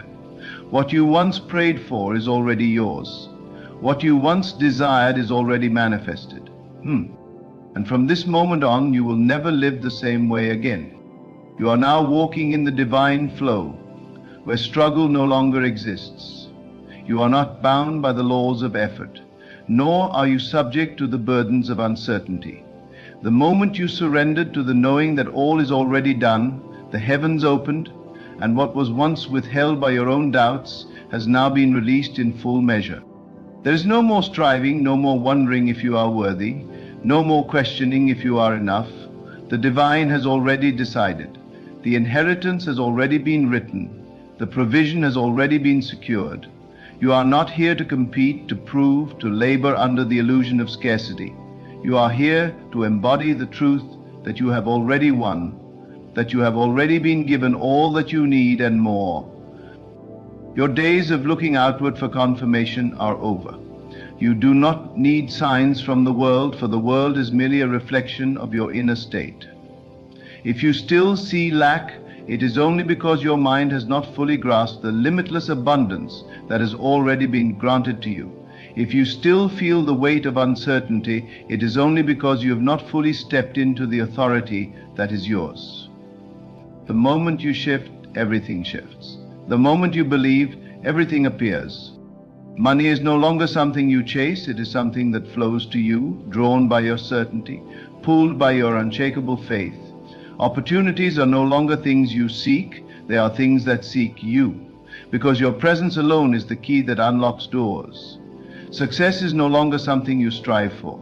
It is something that effortlessly unfolds before you, because you are aligned with the power that creates worlds. You must no longer concern yourself with how or when. That is not your business. That is not your responsibility. Your only task is to remain in the knowing, to keep your mind fixed on the truth, to never entertain doubt, not even for a moment. The moment you waver, you step out of the flow. The moment you question, you delay what is already on its way. You will wake up each day with a new kind of peace, a new kind of confidence, the kind that does not need evidence, the kind that does not need reassurance. You will move through life as one who already has, and the world will respond in kind. People will wonder how you attract so much without effort. They will ask how things seem to align perfectly for you. They will try to understand what makes you different, but they will never truly comprehend, because they are still bound by the illusion of effort, still trapped in the cycle of striving. You have transcended that now. You have stepped into the realm where all is given freely, not as a reward for work, but as a birthright. It is no longer about what you do, it is about what you are. And you are the chosen one, the one upon whom divine favor rests, the one for whom abundance is not a possibility, but an inevitability. Look around you. Everything you see is responding to you.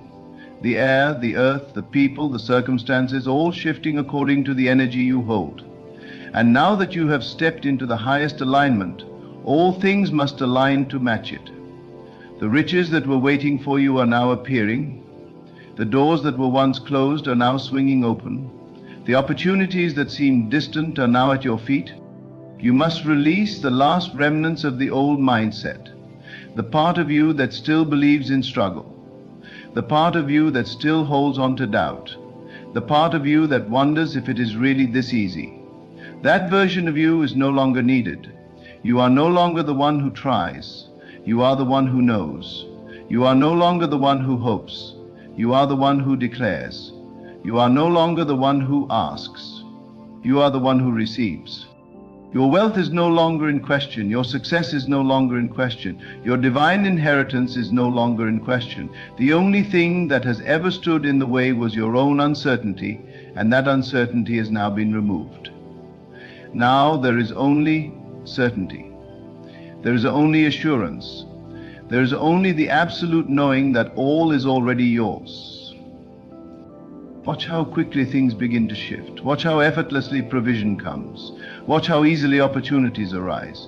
You are now in the season of overflow, where your hands will never be empty, where your needs will never go unmet, where abundance will be the only reality you know. The wealth that flows into your life will not be temporary. It will not be fleeting. It will not be unstable. It will be permanent, because it is rooted in divine law, and divine law does not fail.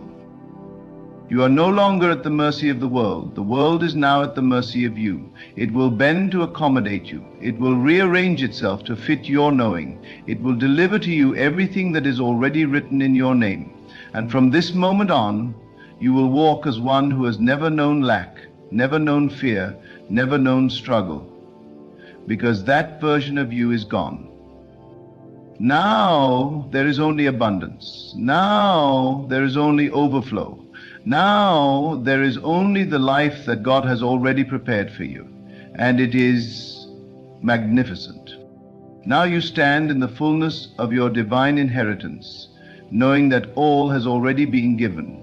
You no longer seek, you no longer strive, you simply receive. The old ways of struggle and doubt are behind you, and before you lies a path of abundance, effortlessly unfolding in perfect alignment with your faith. From this moment on, you move with confidence, with certainty, with the unwavering assurance that God has taken over. Provision is no longer your concern, for it flows to you freely. Success is no longer a distant hope, for it is your natural state. Riches are no longer a pursuit, for they are drawn to you like a river returning to the ocean. Walk boldly now, chosen one, for you are no longer bound by the illusions of the world.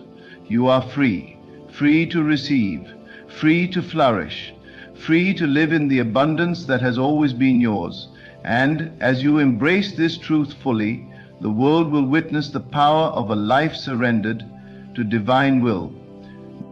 It is done, it has always been done, and now it is yours forever. There's something powerful in knowing that you are not here by accident. Each of us has a path, a journey, a purpose that is uniquely designed just for us. Even in those moments of doubt, confusion, or pain, know this: God has a plan for you. Life, as we all know, is not a straight road. There are twists, there are valleys, and sometimes we feel as though we're standing still. But let me tell you something, it's all part of the bigger picture. Every setback, every challenge, every unexpected turn is leading you closer to the divine plan that God has already crafted. Sometimes we can't see it because we're in the midst of it. But trust me, it's unfolding, even when you can't understand it. There are moments when you may question your purpose, question your worth, and wonder if you're on the right track. I want to remind you today, you are exactly where you're meant to be. You are not lost. You are being shaped, refined, and prepared for something far greater than you can imagine. When life feels overwhelming, when you're met with obstacles that seem impossible to overcome, that is the time to lean into faith. Because God doesn't make mistakes, He's intentional. The struggles you face today are building the strength you need for tomorrow. I know there are days when the plan feels unclear. But faith isn't about seeing the whole staircase, it's about taking the first step, even when you can't see where it will lead. That's the beauty of walking with God. You don't have to have all the answers because He already does. You just need to trust. Understand this: no experience in your life is wasted. Every joy, every heartbreak, every victory, and every loss has meaning. They are threads in the tapestry of your purpose. And when the time is right, you'll see how it all weaves together into something beautiful. Your plan is not like anyone else's. Don't be discouraged if your path looks different. Don't compare your journey to others, because your path is divinely tailored. What God has for you is for you. No one else can claim it. No one else can walk it. You are destined for greatness, but you must trust the process. So today, release the need to control every aspect of your life. Surrender. Let go of the idea that you have to figure it all out. God is guiding you even in the moments that feel the darkest. Keep moving forward with faith, because God has a plan for you, and that plan is always for your highest good. Trust in that and watch how life unfolds with grace and purpose.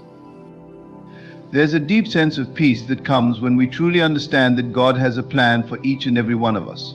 It's comforting to know that we're not wandering through life aimlessly, but that every step we take, every decision we make, is all part of a greater divine design.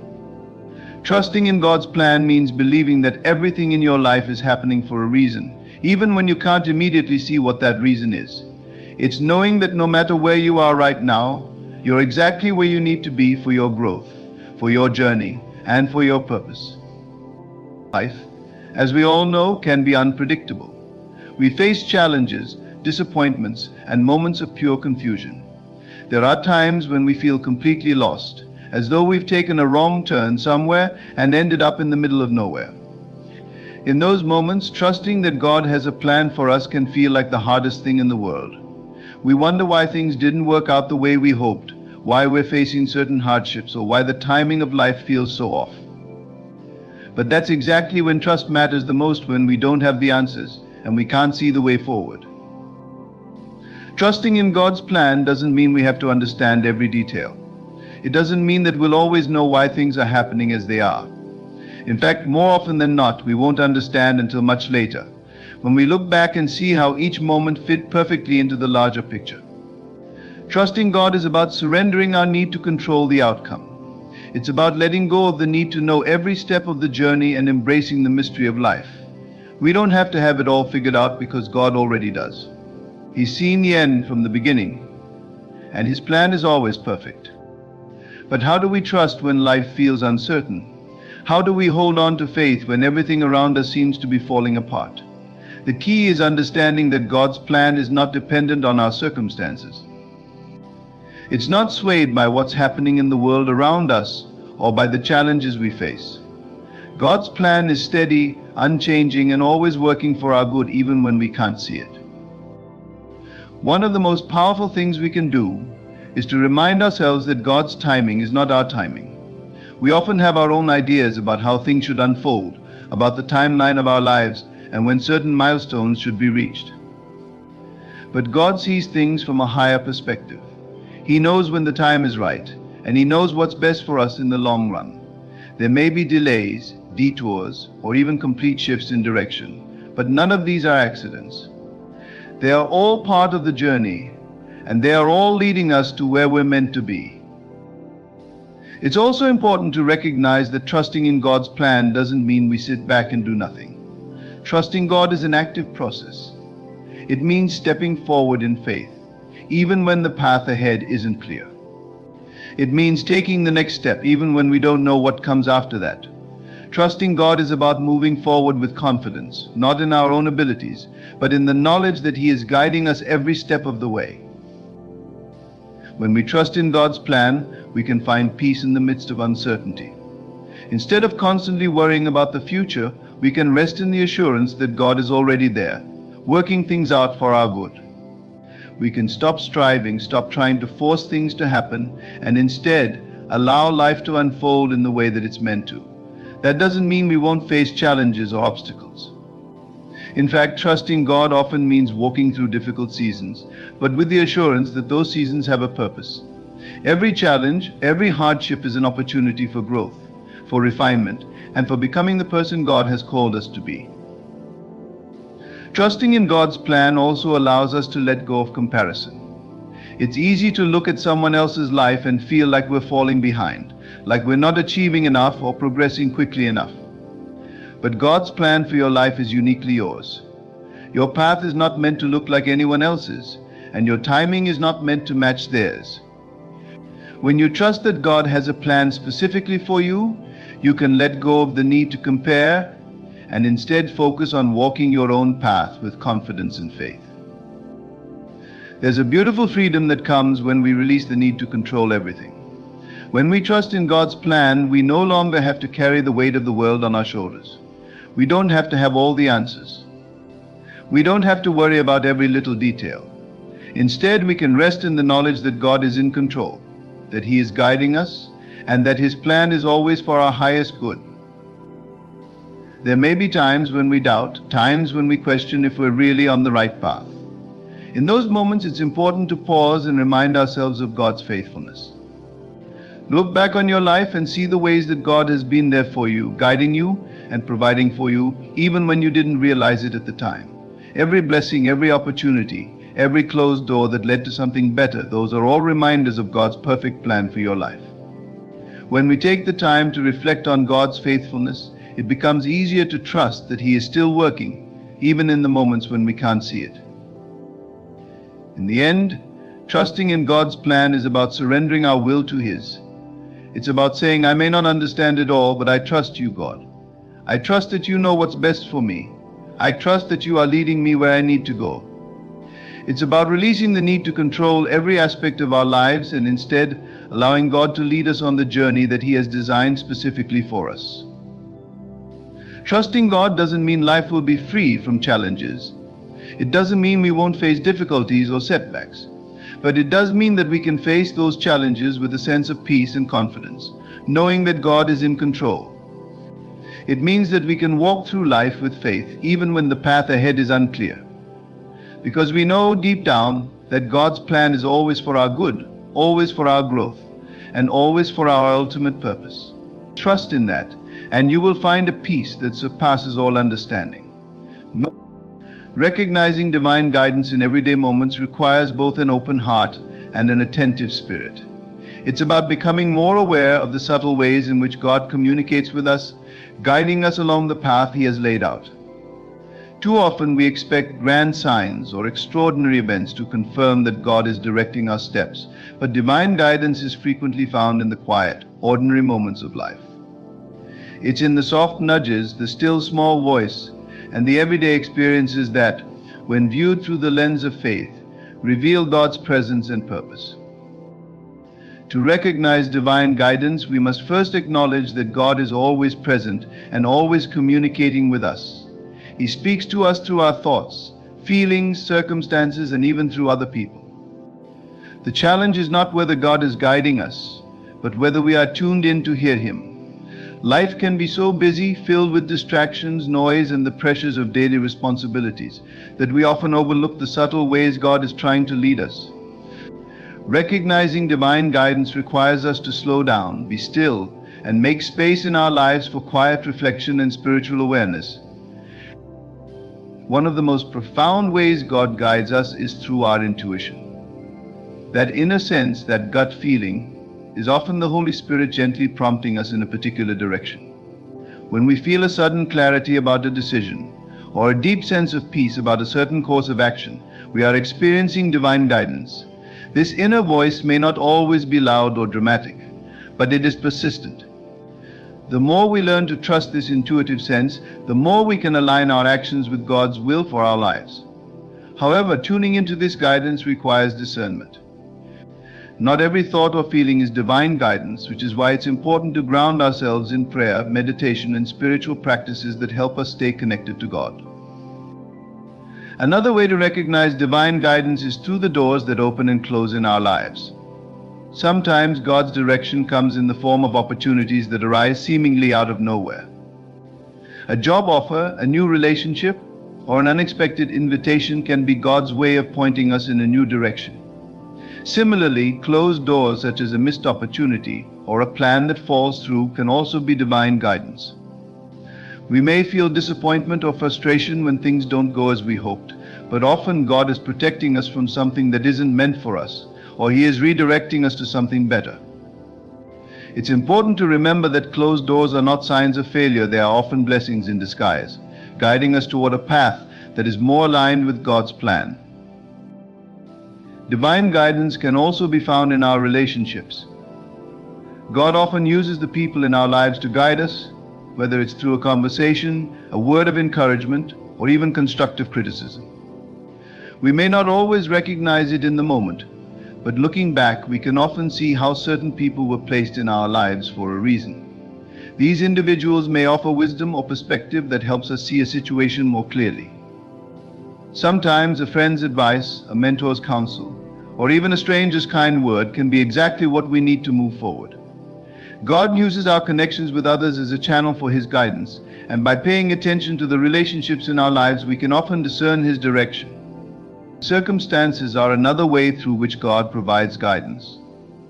When we encounter unexpected events, whether positive or challenging, these moments often carry messages from God. A sudden detour, a delay, or a coincidence may all be part of a divine plan that is leading us to where we need to be. Even difficulties and struggles can be a form of guidance, pushing us to grow, to change direction, or to rely more fully on God. When we are facing a challenge, rather than asking, Why is this happening to me? We can shift our perspective and ask, what is this teaching me, or how is God using this situation to guide me? By viewing our circumstances through a spiritual lens, we can begin to recognize the ways in which God is leading us, even in the most unexpected situations. Prayer is one of the most important tools for recognizing divine guidance. When we are uncertain about a decision or a direction in life, turning to prayer allows us to seek God's wisdom. Through prayer, we open ourselves up to hearing from God, and we invite His presence into our decision-making process. It's important to remember that prayer is not just about asking for guidance, it's also about listening. Often we may pray for answers, but fail to make space to listen for God's response. After praying, taking time to sit in silence, to meditate, and to reflect can help us hear the still small voice of God more clearly. Over time, as we develop a deeper relationship with God through prayer, we become more attuned to His guidance in our everyday lives. Another aspect of recognizing divine guidance is paying attention to the recurring themes or signs in our lives. Sometimes God communicates with us through patterns or repeated messages. We might hear the same advice from multiple sources, encounter the same scripture verse in different contexts, or notice certain themes emerging in our lives. These patterns are not coincidences, they are often God's way of getting our attention. When we start to notice these recurring signs, it's important to reflect on what God might be trying to tell us. What is the message that keeps coming up? What direction is God pointing us toward? By staying open and attentive to these signs, we can begin to see how God is guiding us through the everyday details of our lives. Recognizing divine guidance involves trusting the process. Sometimes we won't have all the answers right away. God's guidance may not come in the form of a clear, immediate direction, but rather as a series of steps that unfold over time. It's important to trust that even when we don't see the full picture, God is leading us. Each step we take in faith brings us closer to understanding His plan. Often divine guidance is revealed in hindsight. When we look back, we can see how God was guiding us all along, even in moments when we felt lost or uncertain. Recognizing divine guidance in everyday moments is about staying open, attentive, and grounded in faith.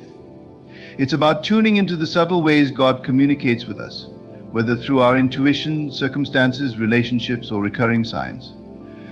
It's about trusting that God is always present, always guiding us, and always working for our good, even when we can't see the full picture. When we cultivate a spirit of openness and reflection, we begin to see that divine guidance is all around us, leading us every step of the way. Learning to trust God's timing is one of the most challenging yet rewarding aspects of our spiritual journey. We live in a world that values speed and instant gratification, where everything is expected to happen immediately. However, God operates on a different timetable. His timing is perfect, but it often doesn't align with our own. Trusting His timing requires patience, faith, and a deep understanding that there is a purpose behind every delay, every wait, and every moment where it feels like nothing is happening. It's in these moments of waiting that some of the most profound growth and transformation take place.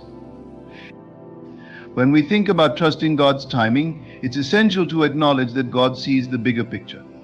While we may be focused on the here and now, concerned with our immediate needs and desires, God has a long-term plan for our lives. He knows what is best for us, not just in this moment, but for our future. There are times when we might feel frustrated because we're not seeing the results we want as quickly as we would like, but God's timing is always intentional. He is orchestrating things in ways we cannot see, ensuring that everything aligns perfectly for the greater good of our lives. What might feel like a delay to us is often divine preparation. One of the most common struggles people face when trusting God's timing is the temptation to take matters into their own hands. When we don't see immediate results, we can become impatient, trying to force outcomes or rush through situations. However, when we take control instead of waiting on God, we often end up making decisions that lead to more confusion or delay. The story of Abraham and Sarah in the Bible is a prime example of this. God promised them a child, but when the fulfillment of that promise didn't happen quickly, they took matters into their own hands. The result was unnecessary complications and heartache. If they had waited for God's timing, they would have avoided much of the pain they experienced. This story teaches us the importance of patience and trust in God's plan, even when it doesn't unfold according to our expectations. Patience is a key virtue when it comes to trusting God's timing. It's easy to be patient when everything is going according to plan, but the real test of patience comes during the waiting periods of life. Whether we're waiting for a breakthrough in our careers, healing from an illness, or clarity in a relationship, these periods of waiting can feel excruciating. However, the waiting process is often where God is doing His most significant work in us. Waiting is not passive, it's active trust. It's during these times that God is molding and shaping us, developing our character, strengthening our faith, and preparing us for the blessings to come. The Bible says in Ecclesiastes 3:11, He has made everything beautiful in its time. This verse reminds us that God's timing is not just perfect, but beautiful. What may seem like a delay to us is actually God's way of ensuring that everything falls into place in the most extraordinary way. Trusting God's timing also involves letting go of our need for control. As human beings, we often want to control every aspect of our lives. We want to plan our future down to the smallest detail, and we want things to happen on our timeline. But life doesn't work that way. We can't control everything, and the more we try, the more anxious and stressed we become. Trusting God's timing requires surrender, releasing our grip on the reins and allowing God to lead the way. It's about acknowledging that we don't have all the answers and that God's wisdom far surpasses our understanding. This act of surrender is incredibly liberating. It frees us from the burden of trying to force outcomes and allows us to rest in the knowledge that God is in control. During the waiting period, it's essential to stay connected to God through prayer and reflection. When we're waiting for something important, it's easy to become fixated on what we don't have or what hasn't happened yet. This can lead to frustration, doubt, and even resentment. But when we turn to God in prayer, we are reminded of His presence and His promises. Prayer is not just about asking God to move faster or to give us what we want. It's about aligning our hearts with His will. It's about finding peace in the waiting, knowing that God's timing is always perfect, even when we don't understand it. Through prayer, we can find the strength to keep going, to trust the process, and to maintain a sense of hope, even in the most uncertain of times. Another important aspect of trusting God's timing is recognizing that His delays are not denials. Just because something hasn't happened yet doesn't mean it won't happen. There are times when God says wait because He is working behind the scenes, setting things up in ways that we cannot see. There are also times when God says no because He has something better in store for us. Trusting God's timing means believing that He knows what is best for us, even when it doesn't match our desires. It's about having faith that, in the end, everything will work out according to His plan, and that plan is far greater than anything we could imagine for ourselves. In many cases, we don't fully understand God's timing until we look back. Hindsight is often where we can see the beauty of God's plan unfolding. There may be times in our lives when we were desperate for something to happen, only to realize later that if it had happened on our timeline, we wouldn't have been ready for it. Maybe the job we wanted so badly would have been overwhelming if we had received it earlier, or the relationship we longed for wouldn't have been right at that time. It's only when we look back that we can see how God was protecting us, preparing us, and positioning us for something better. Trusting God's timing also helps us develop a sense of gratitude. When we learn to trust that God is working all things together for our good, we can find joy and gratitude in the present moment, even if we're still waiting for certain things to unfold. Instead of focusing on what we don't have or what hasn't happened yet, we can choose to be grateful for what God is doing right now. Gratitude shifts our perspective. It allows us to see the blessings that are already present in our lives, and it helps us cultivate a sense of peace and contentment, regardless of our circumstances.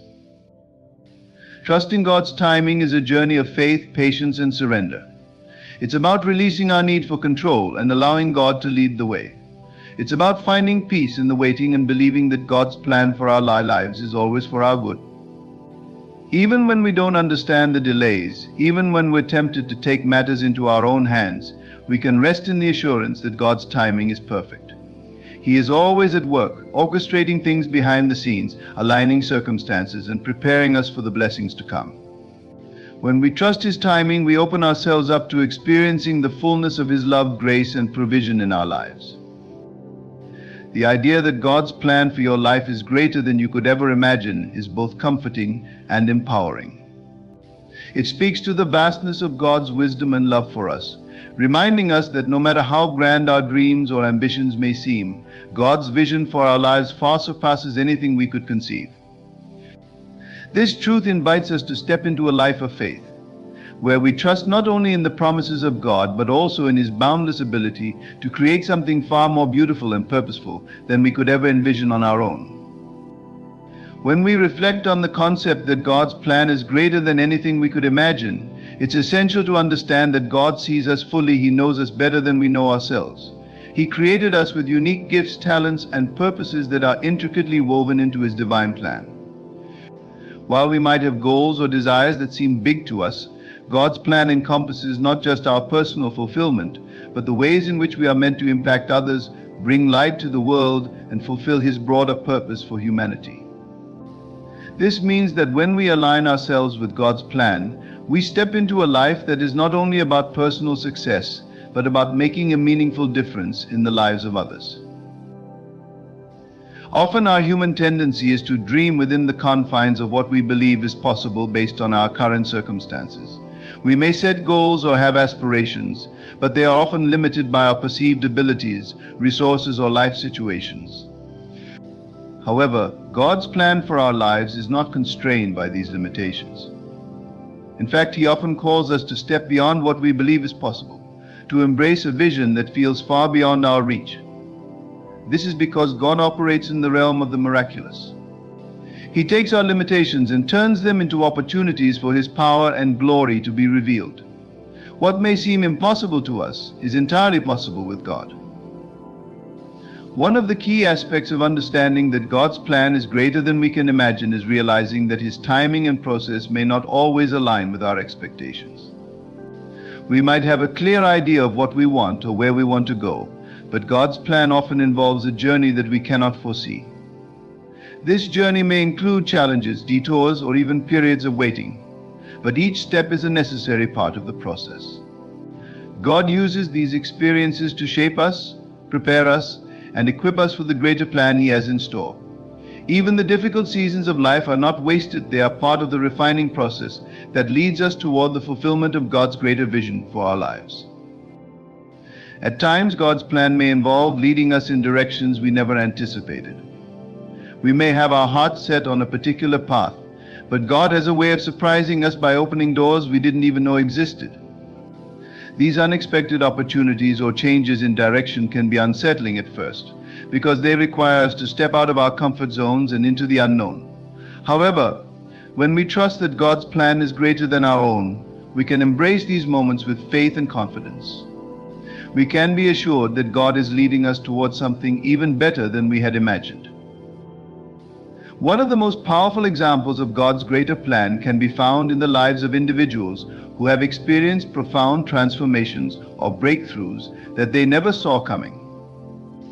Many people have stories of how they pursued one path, only to be redirected by God into something far more significant. These stories often involve moments of surrender, where individuals let go of their own plans and fully trusted in God's guidance. It's in these moments of surrender that God's greater plan begins to unfold in ways that surpass all understanding. We see this in the lives of biblical figures such as Joseph, who, after being sold into slavery and enduring years of hardship, rose to a position of great influence that allowed him to save his people. Joseph's story is a testament to how God's plan is always greater, even when the path to fulfillment is filled with unexpected twists and turns. Another aspect of God's greater plan is the way in which He uses our lives to touch others. Often we think of our personal success or happiness as the ultimate goal, but God's plan is much broader. He uses our lives, our stories, and even our challenges to inspire, encourage, and uplift those around us. When we step into God's greater plan, we become vessels of His love and grace, impacting the lives of others in ways we may never fully understand. Our influence extends far beyond what we can see, as God's plan involves not just our individual lives, but the ripple effects of our faith, love, and service in the lives of others. God's greater plan also involves the fulfillment of promises that we may not even be aware of. The Bible is filled with examples of people who received blessings far beyond what they had hoped for. Abraham, for instance, was promised descendants as numerous as the stars, even when it seemed impossible due to his and Sarah's old age.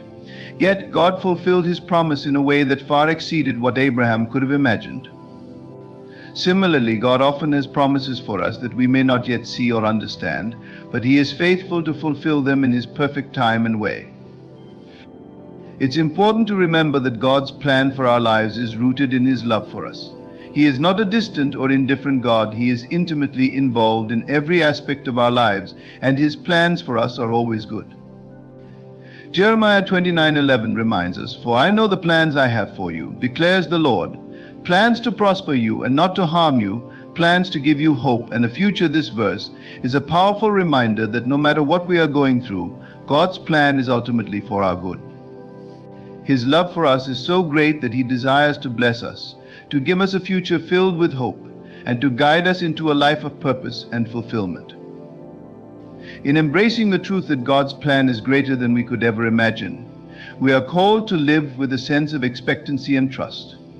We don't have to have all the answers or know every detail of how our lives will unfold. Instead, we can rest in the assurance that God is in control, and His plan for us is beyond our wildest dreams. This doesn't mean that we won't face challenges or disappointments along the way, but it does mean that we can move forward with confidence, knowing that God is working all things together for our good. Understanding that God's plan for your life is greater than you could ever imagine invites you to live a life of faith, trust, and surrender. It calls you to let go of your limited view of what's possible and embrace the limitless possibilities that come with aligning your life with God's will. His plan is not just about your personal success, it's about fulfilling a greater purpose that impacts the world around you. While the journey may not always be easy or predictable, you can have faith that God is guiding you toward a future that is filled with hope, purpose, and blessings beyond your imagination. When you trust in His greater plan, you step into a life that is far more extraordinary than anything you could have ever dreamed. Life is a journey filled with highs and lows, triumphs and challenges, moments of joy and seasons of struggle. One of the greatest truths we can hold on to during these times is that every challenge we face is part of a bigger picture, a journey that God has carefully designed for our growth and transformation. Embracing life's challenges as part of the journey means recognizing that adversity isn't just a random, unfortunate occurrence. It's a critical part of our spiritual development and a necessary step on the path to fulfilling God's divine plan for our lives. When we encounter obstacles, it's natural to feel frustrated, discouraged, or even defeated. But what if we shifted our perspective? What if, instead of viewing challenges as roadblocks, we saw them as stepping stones? Each trial we endure is an opportunity to build strength, resilience, and deeper faith. It's during the difficult times that our character is tested and refined. Without challenges, there would be no growth. We would remain stagnant, unchanging, and unprepared for the bigger and better things that God has in store for us. In many ways, challenges are like a refining fire. Just as gold is purified by fire, so too are we purified through the trials we face. It is through these experiences that we learn patience, humility, and perseverance. Every challenge presents an opportunity to lean into faith, to trust that God is working even when we don't understand His ways. The Bible tells us in James 1:2-3, "Consider it pure joy, my brothers and sisters, whenever you face trials of many kinds, because you know that the testing of your faith produces perseverance."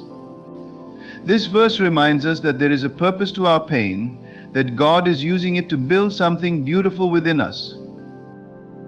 When we face hardships, it's easy to ask, "Why is this happening to me?" But a more powerful question to ask is, "What is this teaching me?" Every difficulty we encounter holds a lesson, something we can take with us as we continue on our journey. Whether it's learning to let go of control, discovering the depth of our inner strength, or gaining empathy for others who are going through similar struggles, challenges are our greatest teachers. They push us out of our comfort zones, force us to confront parts of ourselves that need healing, and ultimately shape us into the people we are meant to be. Sometimes challenges come into our lives to redirect us. What may seem like a setback could actually be God's way of steering us onto a new path, one that is more aligned with our purpose. We've all had experiences where something didn't go as planned, a job didn't work out, a relationship ended, or a door we were hoping would open remained firmly shut. In those moments, it can be hard to see beyond the immediate disappointment. But when we look back, we often realize that those closed doors were blessings in disguise. God knew what we didn't, and He was protecting us from something that wasn't meant for us, or preparing us for something even greater. Embracing challenges as part of the journey also means accepting that we won't always have the answers right away. Sometimes we have to walk through difficult seasons without fully understanding why certain things are happening. It's in these moments that faith becomes our anchor. Faith tells us that even though we can't see the whole picture, God is at work. He is using every trial to strengthen us, to prepare us, and to draw us closer to Him. When we trust in God's plan, we can find peace even in the midst of chaos, knowing that everything is happening for a reason, and that in time we will see the purpose behind our struggles. There's a well-known quote that says, "Smooth seas do not make skilled sailors in much the same way. A life free from challenges does not make strong, resilient individuals." It's through the storms of life that we learn how to navigate with courage, how to trust God even when the waters are rough, and how to hold on to hope when everything around us feels uncertain. Each challenge we face equips us with the tools we need for the next part of our journey. It's like building spiritual muscle. Every time we overcome an obstacle, we become stronger, more capable, and more prepared for the future. Another important aspect of embracing challenges is recognizing that we are never alone in our struggles. God walks with us every step of the way. He is our strength when we feel weak, our comfort when we feel afraid, and our guide when we feel lost. In Psalm 23:4, the psalmist writes, "Even though I walk through the darkest valley, I will fear no evil, for you are with me, your rod and your staff. They comfort me." This verse is a powerful reminder that no matter how dark or difficult the road ahead may seem, God is with us. He is guiding us, protecting us, and leading us toward His perfect plan. One of the most beautiful things about embracing challenges is that it allows us to develop a deeper sense of gratitude. When we go through difficult times and come out on the other side, we gain a greater appreciation for the good things in life. We learn to cherish moments of peace, to celebrate small victories, and to recognize the blessings that we might have otherwise taken for granted. Challenges teach us to be grateful for our strength, for our faith, and for the ways that God provides for us, even in the midst of hardship. It's also important to remember that challenges are temporary. No matter how difficult a season may be, it will not last forever. There is always light at the end of the tunnel. God promises in Isaiah 43:2, "When you pass through the waters, I will be with you, and when you pass through the rivers, they will not sweep over you." This verse reassures us that even though we may face deep waters, we will not be overcome. God is with us, and He will see us through to the other side. Ultimately, embracing life's challenges as part of the journey is about trusting in the process. It's about recognizing that every obstacle we face is a stepping stone towards something greater. It's about believing that God is using our struggles to shape us, to grow us, and to prepare us for the purpose He has for our lives. When we embrace challenges with faith, resilience, and a spirit of gratitude, we are able to move through life with a deeper sense of peace, knowing that every part of the journey, both the good and the difficult, is leading us closer to our divine destiny. Faith is often described as a belief in things unseen, a trust in something greater than ourselves, even when we don't have all the answers. Leaning into faith during times of uncertainty is not just an abstract concept, it's a powerful practice that can transform the way we navigate life's most challenging moments. When everything around us feels unstable, when the path ahead is unclear, faith becomes the anchor that grounds us. It's the assurance that, even when we can't see the full picture, God is at work behind the scenes, guiding us and leading us to where we are meant to be. Uncertainty is a natural part of life. We all go through seasons where we don't know what the future holds, whether it's uncertainty in our careers, relationships, health, or finances. These are moments that can evoke fear, anxiety, and doubt. We may feel like we're walking in the dark, unsure of the next step to take. It's in these moments of uncertainty that faith becomes most critical. Faith allows us to take a step forward even when we can't see the entire staircase. It's the belief that, although we may not know what lies ahead, God does, and He has a plan that is unfolding in ways we may not yet understand. Leaning into faith means surrendering our need for control. As humans, we have a natural tendency to want to control every aspect of our lives. We want to know what's going to happen next, how things will turn out, and what the future holds. But the reality is, we can't control everything.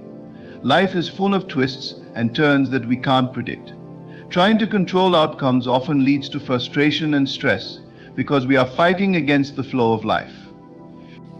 Faith, on the other hand, invites us to let go of that control. It's about acknowledging that, while we may not have all the answers, God does. It's about trusting in His plan, even when we don't understand it in the moment. One of the greatest challenges we face during times of uncertainty is the feeling of vulnerability. Not knowing what the future holds can make us feel exposed, as if we're standing on shaky ground. But faith offers a sense of security in the midst of that vulnerability. When we lean into faith, we are reminded that we are not walking through life alone. God is with us every step of the way, and He has promised to guide and protect us. The Bible tells us in Isaiah 41:10, "Do not fear, for I am with you. Do not be dismayed, for I am your God. I will strengthen you and help you. I will uphold you with my righteous right hand." This verse is a powerful reminder that no matter how uncertain life may feel, God's presence is a constant source of strength and support. Faith also helps us to shift our perspective during uncertain times. Instead of focusing on what we don't know or can't control, faith encourages us to focus on what we do know, that God is good, that His plans are for our good, and that He is always working on our behalf. When we lean into faith, we begin to see challenges not as obstacles, but as opportunities for growth.